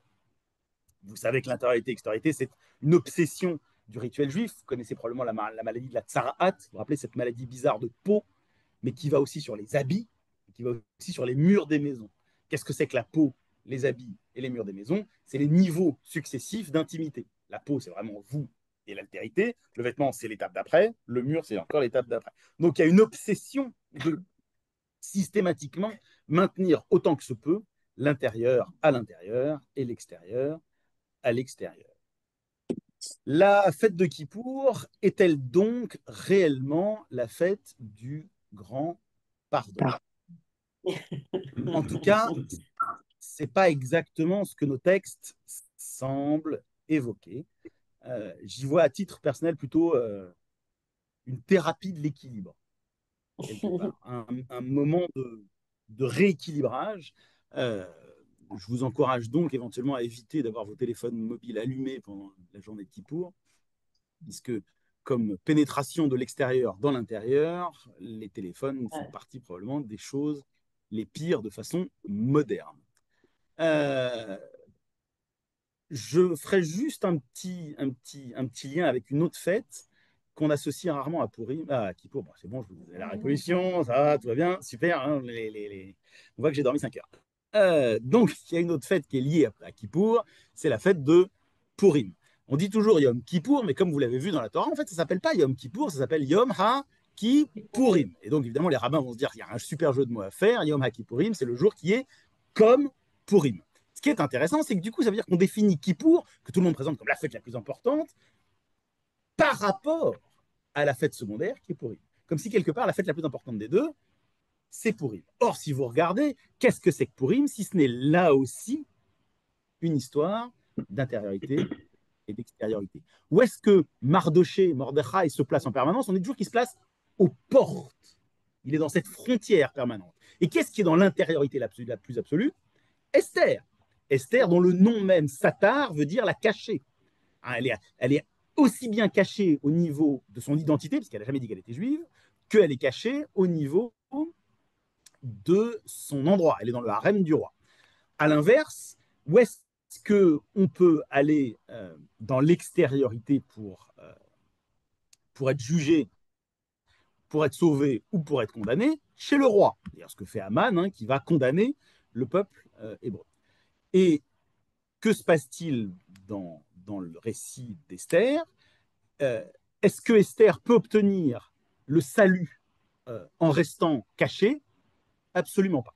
Il faut donc faire passer ce qui est resté caché à l'extérieur de façon à pouvoir obtenir le salut. Et donc, elle fait quelque chose qu'elle ne devrait pas faire, elle va voir le roi. Vous alliez voir le roi sans avoir été convoqué, vous étiez mis à mort. Ça ne vous rappelle rien, ça, aller voir un roi sans être convoqué, on est mis à mort? Je vous rappelle que Aaron, il n'a pas le droit de rentrer dans le Saint des Saints, sauf à Kippour. Et le texte biblique nous dit clairement, toute personne qui rentrera en dehors mourra. Donc on est vraiment dans cette idée de si vous allez face à face avec le roi sans avoir été convoqué, ça se passera mal. En revanche, si vous y allez avec une interface, quelle est l'interface que Esther va mettre? Vous relirez les textes, on nous dit qu'elle est habillée avec des habits extrêmement intéressants en termes de nom. Et puis est-ce qu'elle va toucher le roi directement? Non, je vous rappelle qu'il tend quoi? Son sceptre. Hein. Donc il y a une interface qui est créée. Donc le parcours quelque part du Kohen Gadol dans le temple et le parcours d'Esther sont très similaires. Ils vont tous les deux dans l'endroit où on rencontre le roi, et c'est une rencontre qui est potentiellement porteuse de mort, si on n'y va pas au bon moment et de la bonne manière. Et dans les deux cas, c'est pour demander quoi? Le salut du peuple. Et dans les deux cas, parce que l'interfaçage est fait, ça se termine bien. Mais donc, du coup, le rapport entre Purim et Kippour est extrêmement passionnant. Et je vais même aller plus loin. On a vu tout à l'heure qu'on parlait de Makom, je ne sais pas si vous vous souvenez, dans les textes rabbiniques qu'on a vus. On dit toujours que le nom de Dieu n'apparaît jamais dans la Megillah. Sauf qu'en fait, ce n'est pas complètement vrai. Si vous cherchez le mot Makom, vous verrez que le mot Makom apparaît et qu'on peut parfaitement lire les versets dans lesquels il arrive pour dire finalement, ça parle bien de Dieu quand même. Il y a peut-être d'autres manières que le nom de Dieu soit inclus dedans, mais il est caché, lui aussi. Donc finalement, on voit que Purim comme Kippour nous ramènent tous les deux à cette idée non pas seulement d'une mortification qui n'a aucun sens, c'est pas juste on me dit qu'il faut pas manger alors je mange pas, mais c'est quelque part un jour qui est là pour restaurer. Alors, je vais employer une expression qui va peut-être vous surprendre, qui va faire un peu pédante, mais que je trouve finalement qui résume bien en deux mots la chose, qui restaure notre équilibre ontologique. C'est pas seulement de l'ordre du rituel, c'est de l'ordre de l'être. Et cette restauration de notre équilibre ontologique, c'est vraiment l'idée de retrouver une proportion entre notre monde intérieur et les manifestations extérieures. Je vous souhaite à tous un merveilleux Kippour. Si vous avez des questions, nous avons encore quelques minutes. J'ai l'impression d'avoir mis un coup de marteau. Emmanuel, merci. J'étais surprise de tout ce que j'ai appris. Donc, j'ai appris beaucoup de choses aujourd'hui. Concernant la comparaison entre Kippour et Purim, le déguisement de Purim, c'est un lien avec montrer un extérieur qui n'est pas le sien? Absolument, tout à fait. On retrouve exactement une extériorité qui est plus ou moins mensongère, qui montre quelque chose qui ne correspond pas à l'intériorité. Pour Judaïsme mieux global, rentrer dans c'est son que cet propre équilibre, ce ne soit pas intériorité. juste maintenir à l'intérieur. Mais voilà, mais en gros, ça permet une fois par an de montrer à l'extérieur quelque chose qui n'est pas forcément en cohérence avec l'intérieur. Donc là aussi, ça permet d'extérioriser des fantasmes, des identités qu'on aimerait assumer, mais qu'on n'a pas, etc. Donc, une fois de plus, d'extérioriser des trucs qui étaient encore de l'ordre de l'intérieur. Tout ce que j'aimerais être, mais que je ne suis pas vraiment, ok, je le mets à Kippour, à Purim. Si vous regardez d'ailleurs les choix des déguisements à Purim, sont toujours révélateurs. C'est très intéressant. On choisit rarement un déguisement complètement au hasard. Donc oui, tout à fait, le déguisement de Purim, c'est une manière d'extérioriser ce qu'on aimerait bien à l'intérieur et qui n'est pas sain de garder trop à l'intérieur. Tout à fait. Merci.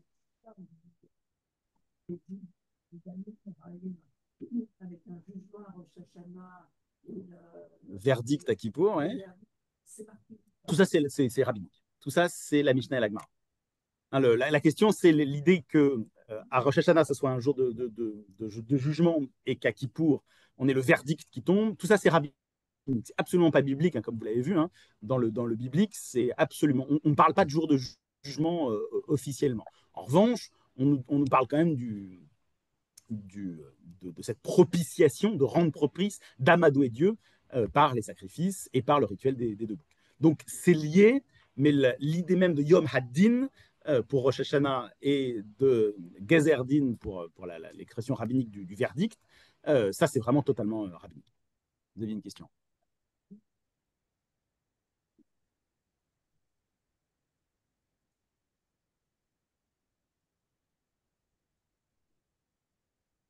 Oui. Non, de rien. C'est ça. Je vais vous répéter hein, pour les gens qui sont sur Internet la question qui est posée.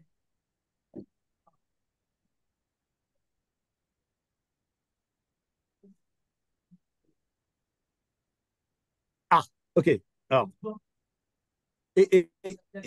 excellente question. Ok, alors la question qui est posée, c'est j'ai dit tout à l'heure qu'à Kippour, on lisait 2 extraits de Vaikra, du Lévitique, et qu'un des 2 extraits, c'est une longue litanie de tous les interdits sexuels.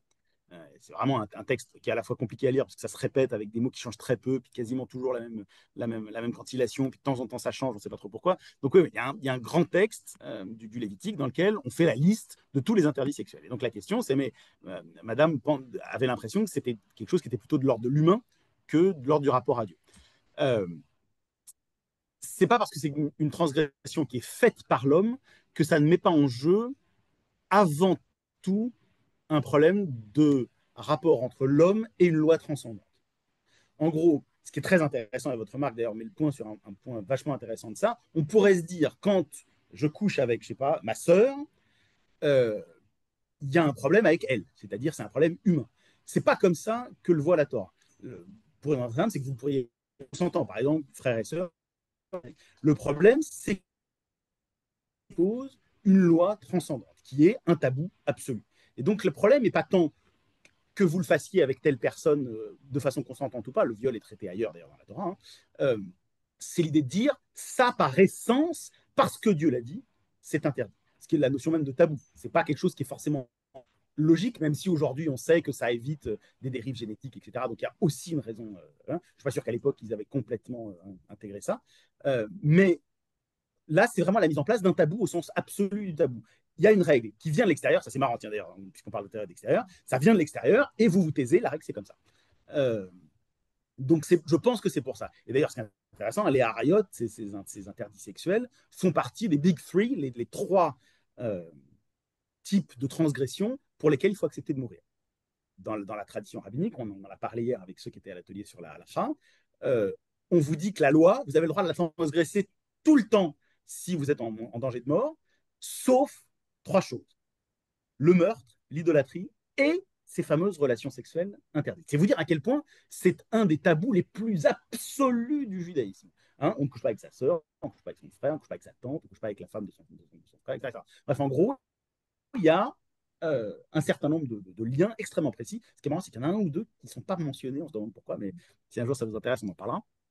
Euh, donc ça, c'est vraiment une imposition transcendante, extérieure, sur le concret immanent. Ça répond à votre question ou pas complètement? Alors, qu'est-ce qui...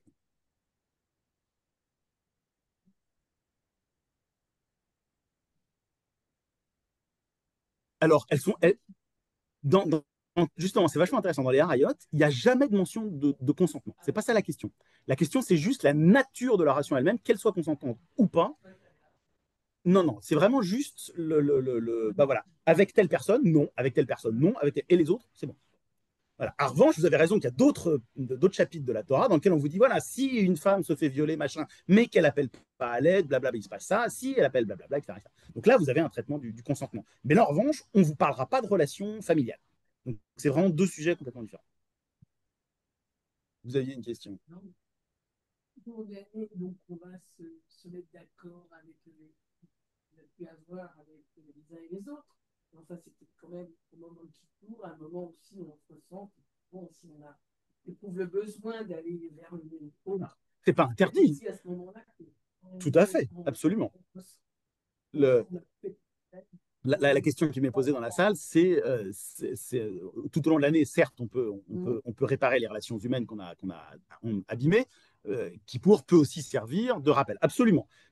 En revanche, ce qui est important pour nos rabbins, et c'est fondamental même pour nous aujourd'hui, c'est quand on arrive à Kippour, ça n'est pas le moment de se dire « Ah, j'ai pas du tout pensé à réparer les bêtises que j'ai fait avec les gens que j'ai humiliés, que j'ai agressés, etc. etc. Bon, bah, c'est le moment de le faire. » Oui, on peut faire ça, c'est pas idéal parce que c'est pas fait pour ça. Ça peut servir de rappel, mais c'est pas fait pour ça. L'objectif là, c'est vraiment de penser à vous dans votre rapport avec le transcendant. Et c'est vraiment ça, ce rééquilibrage intérieur-là. Pensez à vous-même. C'est vraiment intéressant de se dire, on est réunis quelque chose de collectif, et puis vous avez vu que toutes les presses sont quasiment toutes au pluriel. Alors, anéno, c'est au pluriel. Le vidou, il est au pluriel, il n'y a pas de faute individuelle qui soit jamais reconnue, c'est pas ça l'objectif. Et pourtant, c'est un jour extrêmement intérieur de réflexion sur vous-même. Pourquoi? Parce que ça permet que on ne porte pas seul le poids de à la fois de nos transgressions et de celles de tout le monde. Donc on est à la fois responsable des autres, mais pas coupable. Je ne sais pas si c'est clair ce que je veux dire. Je la refais. On est responsable de prendre soin que tout le monde essaye de faire en sorte de ne pas transgresser, mais derrière, quand il s'agit de rendre un verdict, à savoir t'es coupable ou pas, on ne peut pas être coupable puisqu'on est collectivement engagé dans ça. Donc la différence entre responsabilité et culpabilité, c'est la différence entre Rosh Hashanah et Kippour. Ça marche ce que je viens de raconter ou est-ce que c'est complètement fou?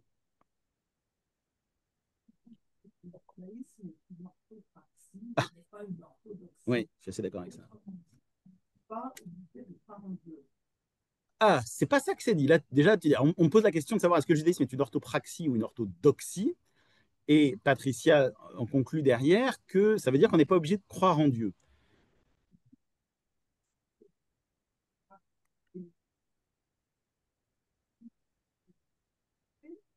Si donc on ne croit pas en Dieu, toute cette ce rapport avec cette réconciliation qu'on appelle avec Dieu, qu'est-ce qu'on en fait? Ah, alors donc la question qui vient derrière, c'est du coup, si on ne croit pas en Dieu, qu'est-ce qu'on fait de tout ça?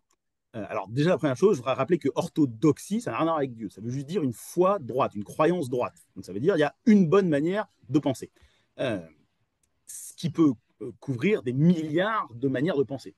Donc l'orthodoxie n'est pas forcément dire croire ou pas croire en Dieu. Et alors, je vais être honnête, à chaque fois qu'on me parle de croire ou pas croire en Dieu, je suis très embêté parce que je ne sais pas ce que ça veut dire croire. Et je ne sais pas ce que ça veut dire Dieu.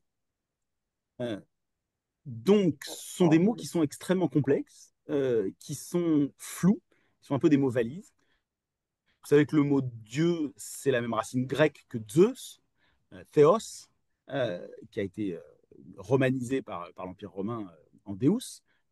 Donc, le mot lui-même, déjà, a une source qui n'est pas très juive. Et puis, le mot Dieu, c'est un mot unique pour désigner quelque chose. Or, est-ce qu'on a un mot unique pour désigner transcendant chez nous?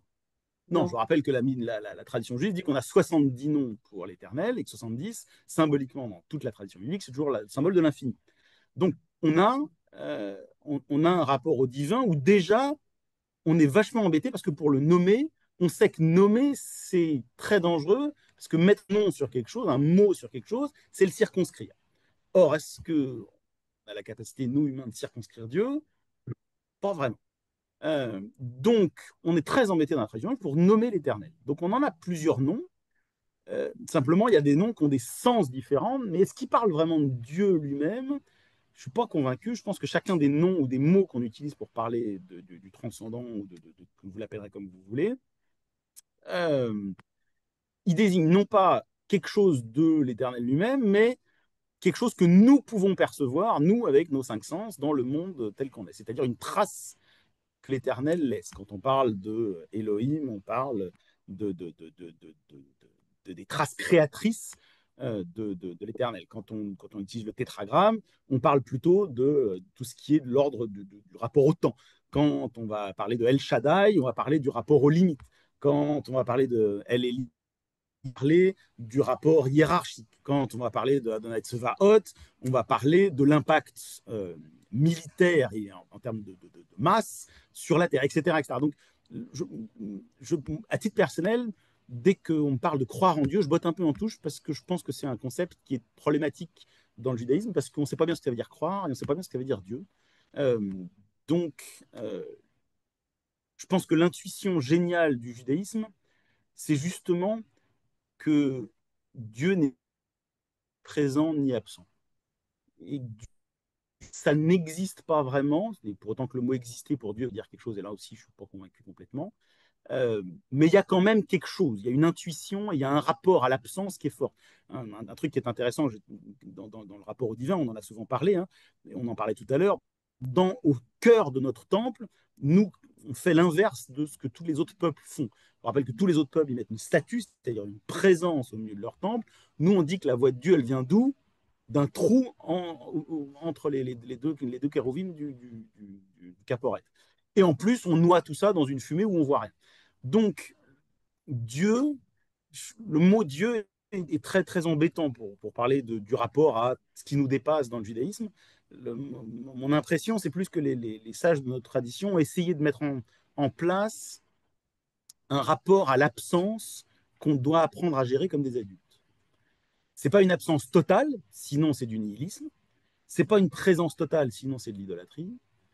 Et voilà, exactement, c'est un retrait. On parle de Tzimtzum pour ceux qui ont un peu étudié la Kabbale lorianique, hein, quelque chose qui s'est retiré pour nous laisser la place. C'est le La'asot de la fin du premier récit de la création dans Bereshit, au verset 3 ou 4. Donc, la croyance en Dieu, à mon avis, est une formulation qui est très problématique. En revanche, si vous pensez à Kippour en termes de dire vous avez à rééquilibrer votre rapport vous-même avec tout ce qui n'est pas vous, tout ce qui vous dépasse, et là chacun y mettra sa définition, tout ce qui est au-delà des mots, à mon sens, on se rapproche un peu plus de l'intuition qu'avaient nos sages. Mais je ne sais pas si ça répond à ta question. Hein. Je répète, hein, je botte en tout. Dès qu'on parle de trois. On entend très bien que Dieu est quelque chose qu'on ne peut pas cerner, etc., entre l'absence, la présence, etc. Mais avec ce flou intégral, on est hyper précis dans ce qu'on doit faire pour lui. Ah, ça d'accord. Alors oui, tout à fait. On est hyper précis dans ce qu'on doit faire. Est-ce que c'est pour lui ou est-ce que c'est pour nous? Mais c'est une vraie question. Et je ne suis pas sûr qu'il y ait une réponse simple non plus. Je pense qu'à certaines périodes, certains courants du judaïsme ont été persuadés qu'il fallait faire ça pour lui, clairement, hein, et que donc il y a une notion d'obéissance à une extériorité. Ma conviction, c'est que Dieu n'est ni à l'extérieur ni à l'intérieur, il est un peu partout. Et que donc, hein, quand il dit vous ferez tout ça de façon à ce que je réside, et le mot employé dans la Torah, c'est betocham, je résiderai au sein d'eux. Je ne pense pas que ça soit de résider à l'extérieur, etc. Je pense que c'est résider à l'intérieur de nous-mêmes aussi. Mais ça ne veut pas dire qu'il est que là. Donc, on a un rapport à des choses qui nous dépassent. Est-ce qu'on comprend l'intégralité de ce qu'on a en nous et à l'extérieur de nous? Je ne suis pas convaincu. Et je pense que c'est ça que le rituel juif essaye de mettre en action, c'est-à-dire comment gérer le trou, l'absence, l'incompréhensible, l'autre. Je ne sais pas si ça répond à ta question. Mais voilà, mais au lieu d'en faire quelque chose de magique et du coup, comment est-ce que je pourrais dire ça, idolâtrable, on essaie d'en faire quelque chose justement qu'on cadre dans un rituel. Un truc que je trouve fascinant, c'est le système sacrificiel aujourd'hui choque tout le monde parce que on dit ah c'est cruel pour les pauvres animaux, etc. Oui, c'est vrai, c'est assez cruel. On est tout à fait d'accord. Mais si vous regardez le système sacrificiel, pourquoi est-ce qu'il est parce que il limite la part qu'on va donner à Dieu. Si vous regardez la plupart des civilisations qui avaient des systèmes sacrificiels, les dieux dans tous les autres récits mythologiques, que ce soit les Grecs, les Romains, les Égyptiens, les Babyloniens, etc., ils passent leur vie à en réclamer toujours plus. Ah bah ça ne me suffit pas, apportez-moi ça, puis apportez-moi ça, apportez-moi ça. Là, dans le système que nous, on construit, il y a un moment où on dit, bah non, ça, c'est pas pour toi. C'est vachement important de pouvoir dire zut à Dieu. Et c'est même pas nous qui le disons, c'est lui qui nous autorise à le dire, parce que c'est lui qui dit, alors encore une fois, on dit lui, on est d'accord que c'est un habit de langage, donc c'est le langage que j'ai, donc je l'utilise, mais voilà, ça désigne quelque chose de flou. Et la source extérieure de loi qu'on a s'auto-limite en disant moi, j'ai pas le droit de vous demander de me donner plus. Hein, la Akedat Yitzhak, c'est l'emblème absolu. Non, j'ai pas le droit de vous demander vos enfants. Je rappelle qu'à l'époque, les sacrifices des enfants, c'était quand même quelque chose de répandu. Un Moloch, c'est une vraie divinité qui a vraiment existé dans l'Antiquité, auquel on sacrifiait vraiment des enfants. Et pour ceux qui connaissent les Mayas, c'est pareil. Donc, la notion de sacrifier les enfants, c'est vraiment un truc qui était actuel à l'époque où on rédige la Torah. Bah, qu'est-ce que dit le système biblique? Il dit non, pour tel cas, vous m'amènerez juste une colombe ou un pigeon. Pour tel cas, vous m'amènerez un bœuf. Et même dans ça, j'ai pas le droit de tout demander. Pour moi, il y aura la peau, la graisse et je sais pas, le jarret droit, par exemple. Tout le reste, c'est pour vous. C'est un système, justement, où on crée un rapport à cette espèce d'inconnu, de trou, de manque, d'absence, comme vous voulez l'appeler, en disant il n'a pas le droit de tout absorber. C'est pas un trou noir. mais c'est révolutionnaire pour l'époque. Et même aujourd'hui, d'ailleurs, hein, quand vous regardez la tendance de certains cultes à absorber au maximum, il y a une mise de limite que je trouve absolument fascinante, extrêmement saine, encore une fois, c'est créer une frontière hein, dans le judaïsme. Alors, une fois de plus, hein, j'ai bien conscience d'avoir répondu un peu sur la touche, mais je ne suis pas sûr d'avoir une meilleure réponse que ça à la question sur comment ça. Ah, alors, la question que j'ai, c'est pourquoi est-ce qu'il serait juge? Qu'est-ce que c'est que cette histoire de jugement? Et d'autant qu'après la mort, bibliquement en tout cas, on nous parle de Sheol, c'est-à-dire de questions. Alors, comme on l'a vu, elle est rabbinique, hein, euh, avant d'être biblique.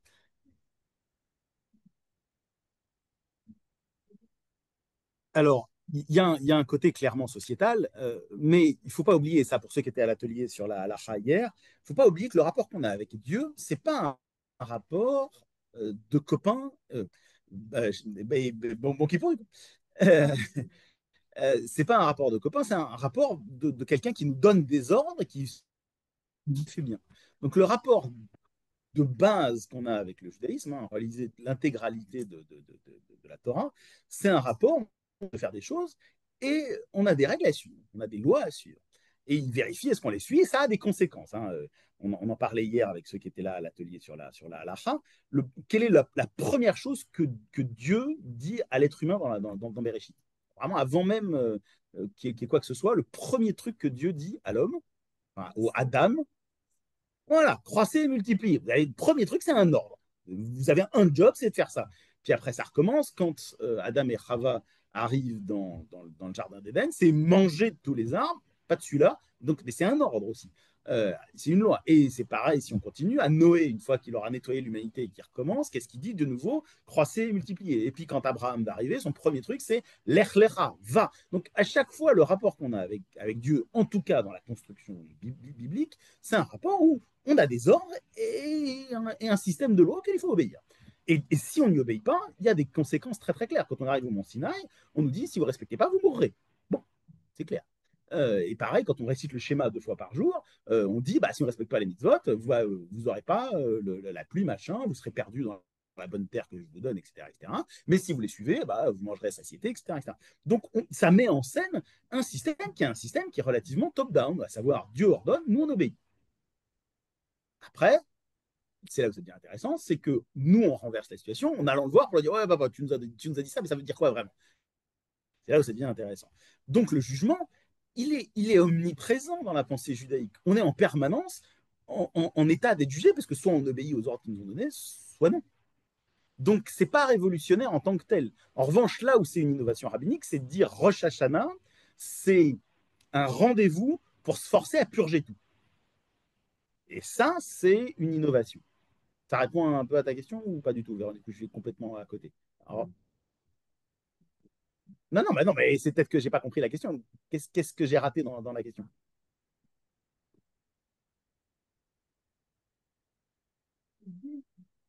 Ah, oui ou non? Oui ou non? On peut très bien lire tout ça sans avoir l'idée d'un être autre qu'on appellerait Dieu. Vous pouvez très bien lire ça juste en disant, OK, il y a une loi transcendante, c'est-à-dire qui me dépasse moi en tant qu'être humain, dont je ne suis pas l'origine. Ça va dire qu'elle, là, vous n'êtes pas obligé de le lire comme ça. C'est-à-dire, si vous ne croyez pas en Dieu, vous n'êtes pas obligé de lire comme il y a un être qui m'ordonne. Vous pouvez très bien le lire comme il y a une loi qui m'est donnée, en revanche, dont je ne suis pas le maître, dont je ne suis pas la source. Et ça, c'est l'intuition juive. C'est fondamental. Encore une fois, on revient sur cette idée d'intérieur et d'extérieur, hein, mais l'idée qu'il y ait une loi qui ne vienne pas de moi. Qu'est-ce que c'est l'interdit de manger de l'arbre de la connaissance du bien et du mal? C'est de dire, je ne suis pas la source, mon intériorité n'est pas la source de la distinction entre le bien et le mal. Ça ne vient pas de moi, ça vient de l'extérieur. Et bien, ça, c'est une acceptation qui n'a pas besoin de Dieu. L'idée de dire qu'il y a des valeurs ou des lois, genre, par exemple, je ne trucide pas les gens, ça ne se fait pas, qui vient de l'extérieur. Et ça, il y a beaucoup de gens qui ont du mal à l'accepter. Quand on voit, ah, mais moi, je veux comprendre avant de faire, Qu'est-ce qu'on dit? Nous, on dit non, naase venishma. Et la pensée grecque, elle dit non, non, je veux comprendre avant de faire. Ce qui veut dire, je veux pouvoir être le maître de toute forme d'action et de loi, puisque je veux l'avoir comprise avant. Donc, je veux l'avoir validée. Donc, je veux que ça vienne de moi. Qu'est-ce que dit la Torah? Il a dit, OK, il y en a, il y a les mishpatim, ça, vous pouvez les comprendre. Et puis, il y a les chokim. Celles-là, vous pouvez les étudier, c'est très bien. Vous pouvez leur créer plein de sens, mais vous ne les comprendrez jamais, parce qu'elles ne sont pas faites pour. Il y a une partie qui vous échappera toujours. Et ça répond un peu à ta question. Qu'est-ce que c'est le rapport à Dieu? C'est accepter qu'il y a une partie qui nous échappera toujours. D'accord. Et il y a dans la nature une règle de causalité. Il y a bien des choses qui vont entraîner quelque chose. Alors, et donc, si on dit qu'on n'est pas obligé de lire Dieu ordonne ça, sinon ça, mais qu'on le lit si je fais ça, tout à fait. voilà, ça aura des conséquences, absolument. Tout à fait.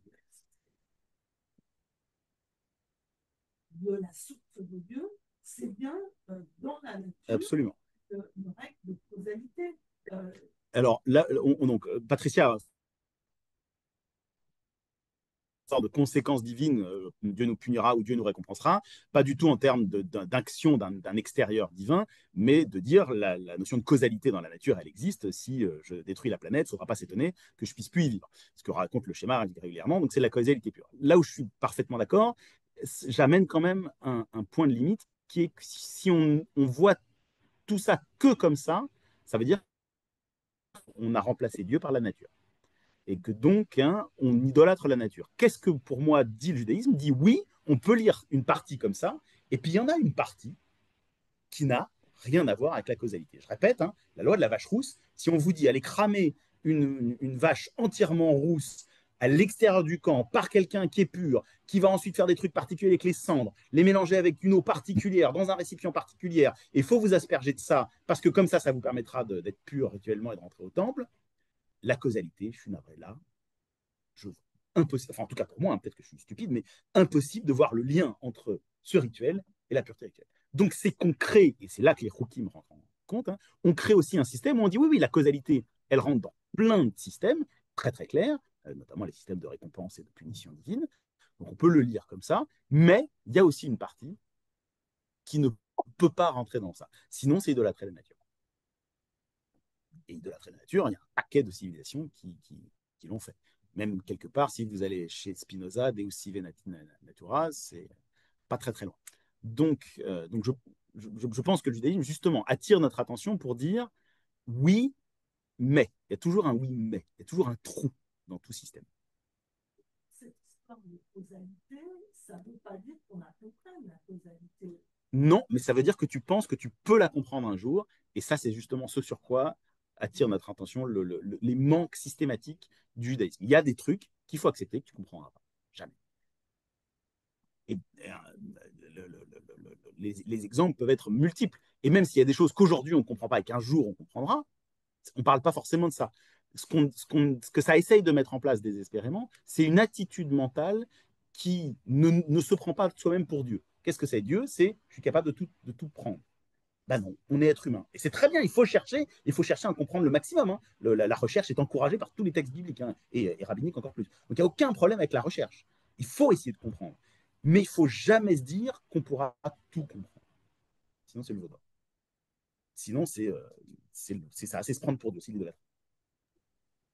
Et je pense que l'intuition juive, elle se situe là, dans le fait de mettre partout des trous.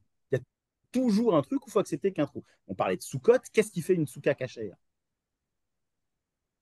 Voilà, il y a des trous dans le toit et il y a un mur qui manque. Donc, qu'est-ce qui clôt ce cycle de rééquilibrage intérieur-extérieur? C'est qu'on mette un truc où on dit, bon, bah maintenant, on va réouvrir des trucs un peu poreux entre cet intérieur et extérieur parce qu'on sait que ça va recirculer, forcément. Et puis, l'année prochaine, on renettoiera tout ça. Donc, il y a toujours des trous. Qu'est-ce qu'on enlève aux enfants juifs à la naissance? Un petit bout du prépuce. Qu'est-ce qu'on enlève quand on va habiter une maison? On enlève une brique. Qu'est-ce qu'on enlève dans le temps? On enlève Shabbat. Tous les semaines, on enlève un petit bout de temps. On n'a pas le droit de produire, de créer, etc. Donc on est toujours en train d'enlever un petit bout.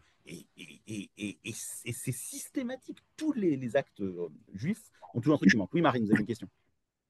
Oui, je disais que ces trous, c'est pas, c'est comme la cache-route, c'est une manière de faire communauté. Donc, il n'y a pas de logique, Alors, que les valeurs il y peuvent en a être qui ont une logique. universelles. Hmm. Il y a une partie de ces trous qui peuvent être logiques. On peut très bien concevoir le Shabbat en disant ah bah faut se reposer, sauf que c'est pas du tout comme ça que notre concept, notre tradition le voit par exemple, hein, puisqu'on parle du Shabbat là. Vous connaissez tous. Alors si je radote, c'est un truc que j'ai dû expliquer des dizaines de fois, donc vous me dites si je radote. Hein. Mais tout le monde dit le Shabbat c'est le jour du repos. Euh, je vous défie de me trouver un seul endroit dans la Torah où on dit qu'il faut se reposer. Vous trouverez le mot la noir, qui aujourd'hui en hébreu moderne veut dire se reposer, dans certains versets qui parlent du Shabbat, et pas tous. À l'époque, la noir, ça veut dire respirer. Donc, rien à voir avec le fait de se reposer. Ça veut dire, plus précisément que respirer, c'est immobiliser, arrêter le mouvement, qui n'a rien à voir avec le fait de se reposer. Et donc, le fait de concevoir le Shabbat comme un jour de repos, c'est une conception gréco-latine. Hein. Je vous rappelle que les écrivains romains, si vous lisez Tite-Live ou Sénèque ou des gens comme ça, ils se moquent des Hébreux parce qu'ils disent bah, c'est feignants qui osent ne pas travailler un jour par semaine. Donc, eux, ils avaient une conception totalement différente du rapport au temps. Nous, qu'est-ce qu'on fait? On dit non, non, ce jour-là, je m'arrête. Ce qui ne veut pas dire la même chose. Je vous rappelle, ça veut dire s'arrêter. Qu'est-ce que le christianisme va en faire? Il va en faire le jour du Seigneur, le jour du repos. Mais ça veut dire quoi comme conception de ce que c'est que ce jour-là? Si vous vous reposez, c'est pour récupérer de l'énergie pour bosser le lendemain. Et donc, ça veut dire que le jour de repos est au service de la semaine de travail. Donc, la priorité dans votre temps, c'est la production. Et bien, le judaïsme dit l'inverse. Le judaïsme dit le jour du Shabbat, c'est un jour que j'ai en plus ou un jour que je retire au temps de production parce que je ne veux pas être restreint à être un outil de production. Donc, c'est une fois de plus créer un trou. C'est je me refuse à être un esclave du travail. Le travail, c'est très bien. Il faut tous se nourrir, s'habiller, ce machin, etc., etc., etc. On a 6 jours pour ça. Mais est-ce que vous voulez vraiment être réduit à des outils de production? Donc, non. Donc, on enlève, on se force à s'enlever un bout. Et ça, c'est vraiment uniquement juif, puisque les non-juifs ne sont pas du tout obligés de suivre le Shabbat. Donc, vous avez raison sur le fait que ça crée communauté au sens où c'est quelque chose qu'on partage qui nous différencie des autres. Je ne suis pas sûr que ce soit quelque chose qui soit partageable avec l'humanité. Après, toute l'humanité pourrait faire ce qui est décider de faire Shabbat, mais on n'a jamais cherché vraiment à ce que l'humanité entière soit juive. C'est clair ce que j'ai raconté sur le Shabbat comme pas jour de repos. C'est un jour de cessation. On dit stop. On est de nouveau en train de mettre des frontières, des limites, hein, des trucs. C'est le jour de l'intériorité. Vous êtes dans l'extériorité, dans la production, la création toute la semaine. Très bien, c'est parfait. On a 6 jours d'extériorité. Bon, bah, on a une journée d'intériorité. Essayons de la maintenir là aussi vraiment intérieure. C'est les petits Kippour. Et d'ailleurs, Kippour, est-ce que vous vous rappelez, c'est quoi l'autre appellation biblique de Kippour? Ouais, c'est un Shabbat Shabbaton. Voilà, j'ai vu Fabienne qui l'a prononcé, même si le micro n'était pas allumé. Donc, le Kippour, c'est juste un gros Shabbat, en fait. Et donc, ça veut dire, est-ce que les petits Shabbats tout au long de l'année, il faut attendre Kippour? Non, on peut parfaitement faire la même chose en moins gigantesque que ce qu'on fait à Kippour, on peut le faire à Shabbat. Donc, le rôle de Shabbat, c'est aussi ces micro-rééquilibrages intérieur-extérieur qu'on fait tout au long de l'année. Mais à Shabbat, exactement, tout à fait. Il faut bien manger et il faut en profiter. Ça aussi, cela dit, cette idée de Shabbat bien manger, c'est une idée complètement rabbinique. Je vous rappelle que si vous lisez les descriptions de Shabbat dans la Torah, ça rigole pas des masses. Hein. On n'a pas le droit de faire de feu, on n'a pas le droit de sortir de chez soi, on n'a pas le droit de travailler. Enfin, à l'époque, vous imaginez, il n'y a pas d'électricité, pas de chauffage. Ça fait bah, ça ne devait pas être drôle, le Shabbat. Hein. D'ailleurs, si on lit des textes d'autres courants du judaïsme qui ne sont pas devenus du judaïsme rabbinique, on se rend compte que le Shabbat, pour une énorme partie des juifs d'autres courants de l'époque, on n'est pas le Honeg. Hein. Le Honeg, c'est une invention beaucoup plus tardive des rabbins qui, eux, vont se dire on va essayer d'en faire un truc un peu plus attirant. Peut-être parce qu'à l'époque, les gens avaient arrêté de respecter le Shabbat d'ailleurs et qu'il fallait le rendre un peu plus fun. Mais le Shabbat, historiquement, imaginez, vous êtes au milieu de la Galilée en hiver, il y a une pelle de froid, et puis ah bah non, pas de feu. Certes, vous aviez des couvertures, vous serriez les uns contre les autres, voilà. Et puis vous n'avez pas le droit de sortir. Je vous rappelle qu'il y a un verset de Shemot, je crois, qui dit celui qui sortira, il sera mis à mort. Enfin, voilà, c'est pas drôle, le Shabbat. Enfin, les premiers Shabbatot, ça ne devait pas être un moment très très fun.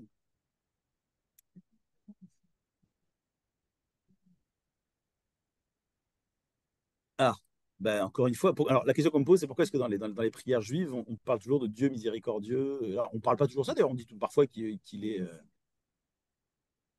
Non, non, non, non, il y a des moments où quand on parle d'Adonai Tsevaot, c'est quand même c'est l'armée, donc c'est qui va en guerre. Il y a un- Ah, tout à fait, mais pour une raison très simple, c'est encore une fois, qu'est-ce qu'on a à notre disposition pour parler de Dieu? Un langage humain, donc on fait avec ce qu'on a, hein. On est tout à fait d'accord. Pourquoi est-ce qu'il y a autant d'anthropomorphisme dans la Torah? Il y a deux explications possibles, qui sont pas d'ailleurs contradictoires l'une avec l'autre. Il y en a une qui est que les anciens Israélites croyaient vraiment qu'il y aurait un personnage Dieu avec un corps qui viendrait habiter dans le temple, qui est une interprétation parfaitement possible. Euh, Absolument. Ou alors, c'est juste l'idée de dire, bah, comme j'ai que le langage humain à disposition, bah, les métaphores que je peux utiliser, c'est les yeux, les mains, etc. Parce que j'ai pas grand-chose d'autre non plus, hein. Si je parle du schmurks de Dieu, parce que ça va dire grand-chose à tout le monde, moi, ça me dira peut-être quelque chose, mais c'est pas un langage partagé. Donc, bah, j'utilise le langage qu'on a. Mais ça ne veut pas dire que derrière, il y a forcément une pensée anthropomorphique réelle. Mais encore une fois, il faut distinguer entre les Israélites bibliques d'il y a plusieurs milliers d'années, les rabbins d'il y a 2000 ans, et puis à partir de Maïmonide, où on rentre beaucoup plus dans l'abstrait, hein. La pensée juive, elle n'a pas toujours été toujours la même. Donc, quand on dit, ah là là, non, Dieu, il n'a pas de corps, etc., etc., je ne serais pas aussi sûr que ça. Moi, peut-être que les Israélites, il y a 3000 ans, 3500 ans, à l'âge de bronze, qui a un petit peu d'idolâtrie ou de rapport corporéen à une divinité, voilà, je ne dirais pas que c'est la même chose que la pensée maïmonidienne 2000 ans plus tard, hein. Donc faut aussi être réaliste sur le fait que le judaïsme qu'on vit aujourd'hui, ce n'est pas l'israélisme biblique. Et je le répète très souvent, on est des juifs rabbiniques, c'est-à-dire des gens qui ont des évolutions qui ont été assumées. On n'essaye pas de refaire de l'israélisme biblique. C'est pour ça que les gens qui veulent reconstruire le temple et faire comme c'était à l'époque, ça pose question. Mais ça, c'est un autre sujet.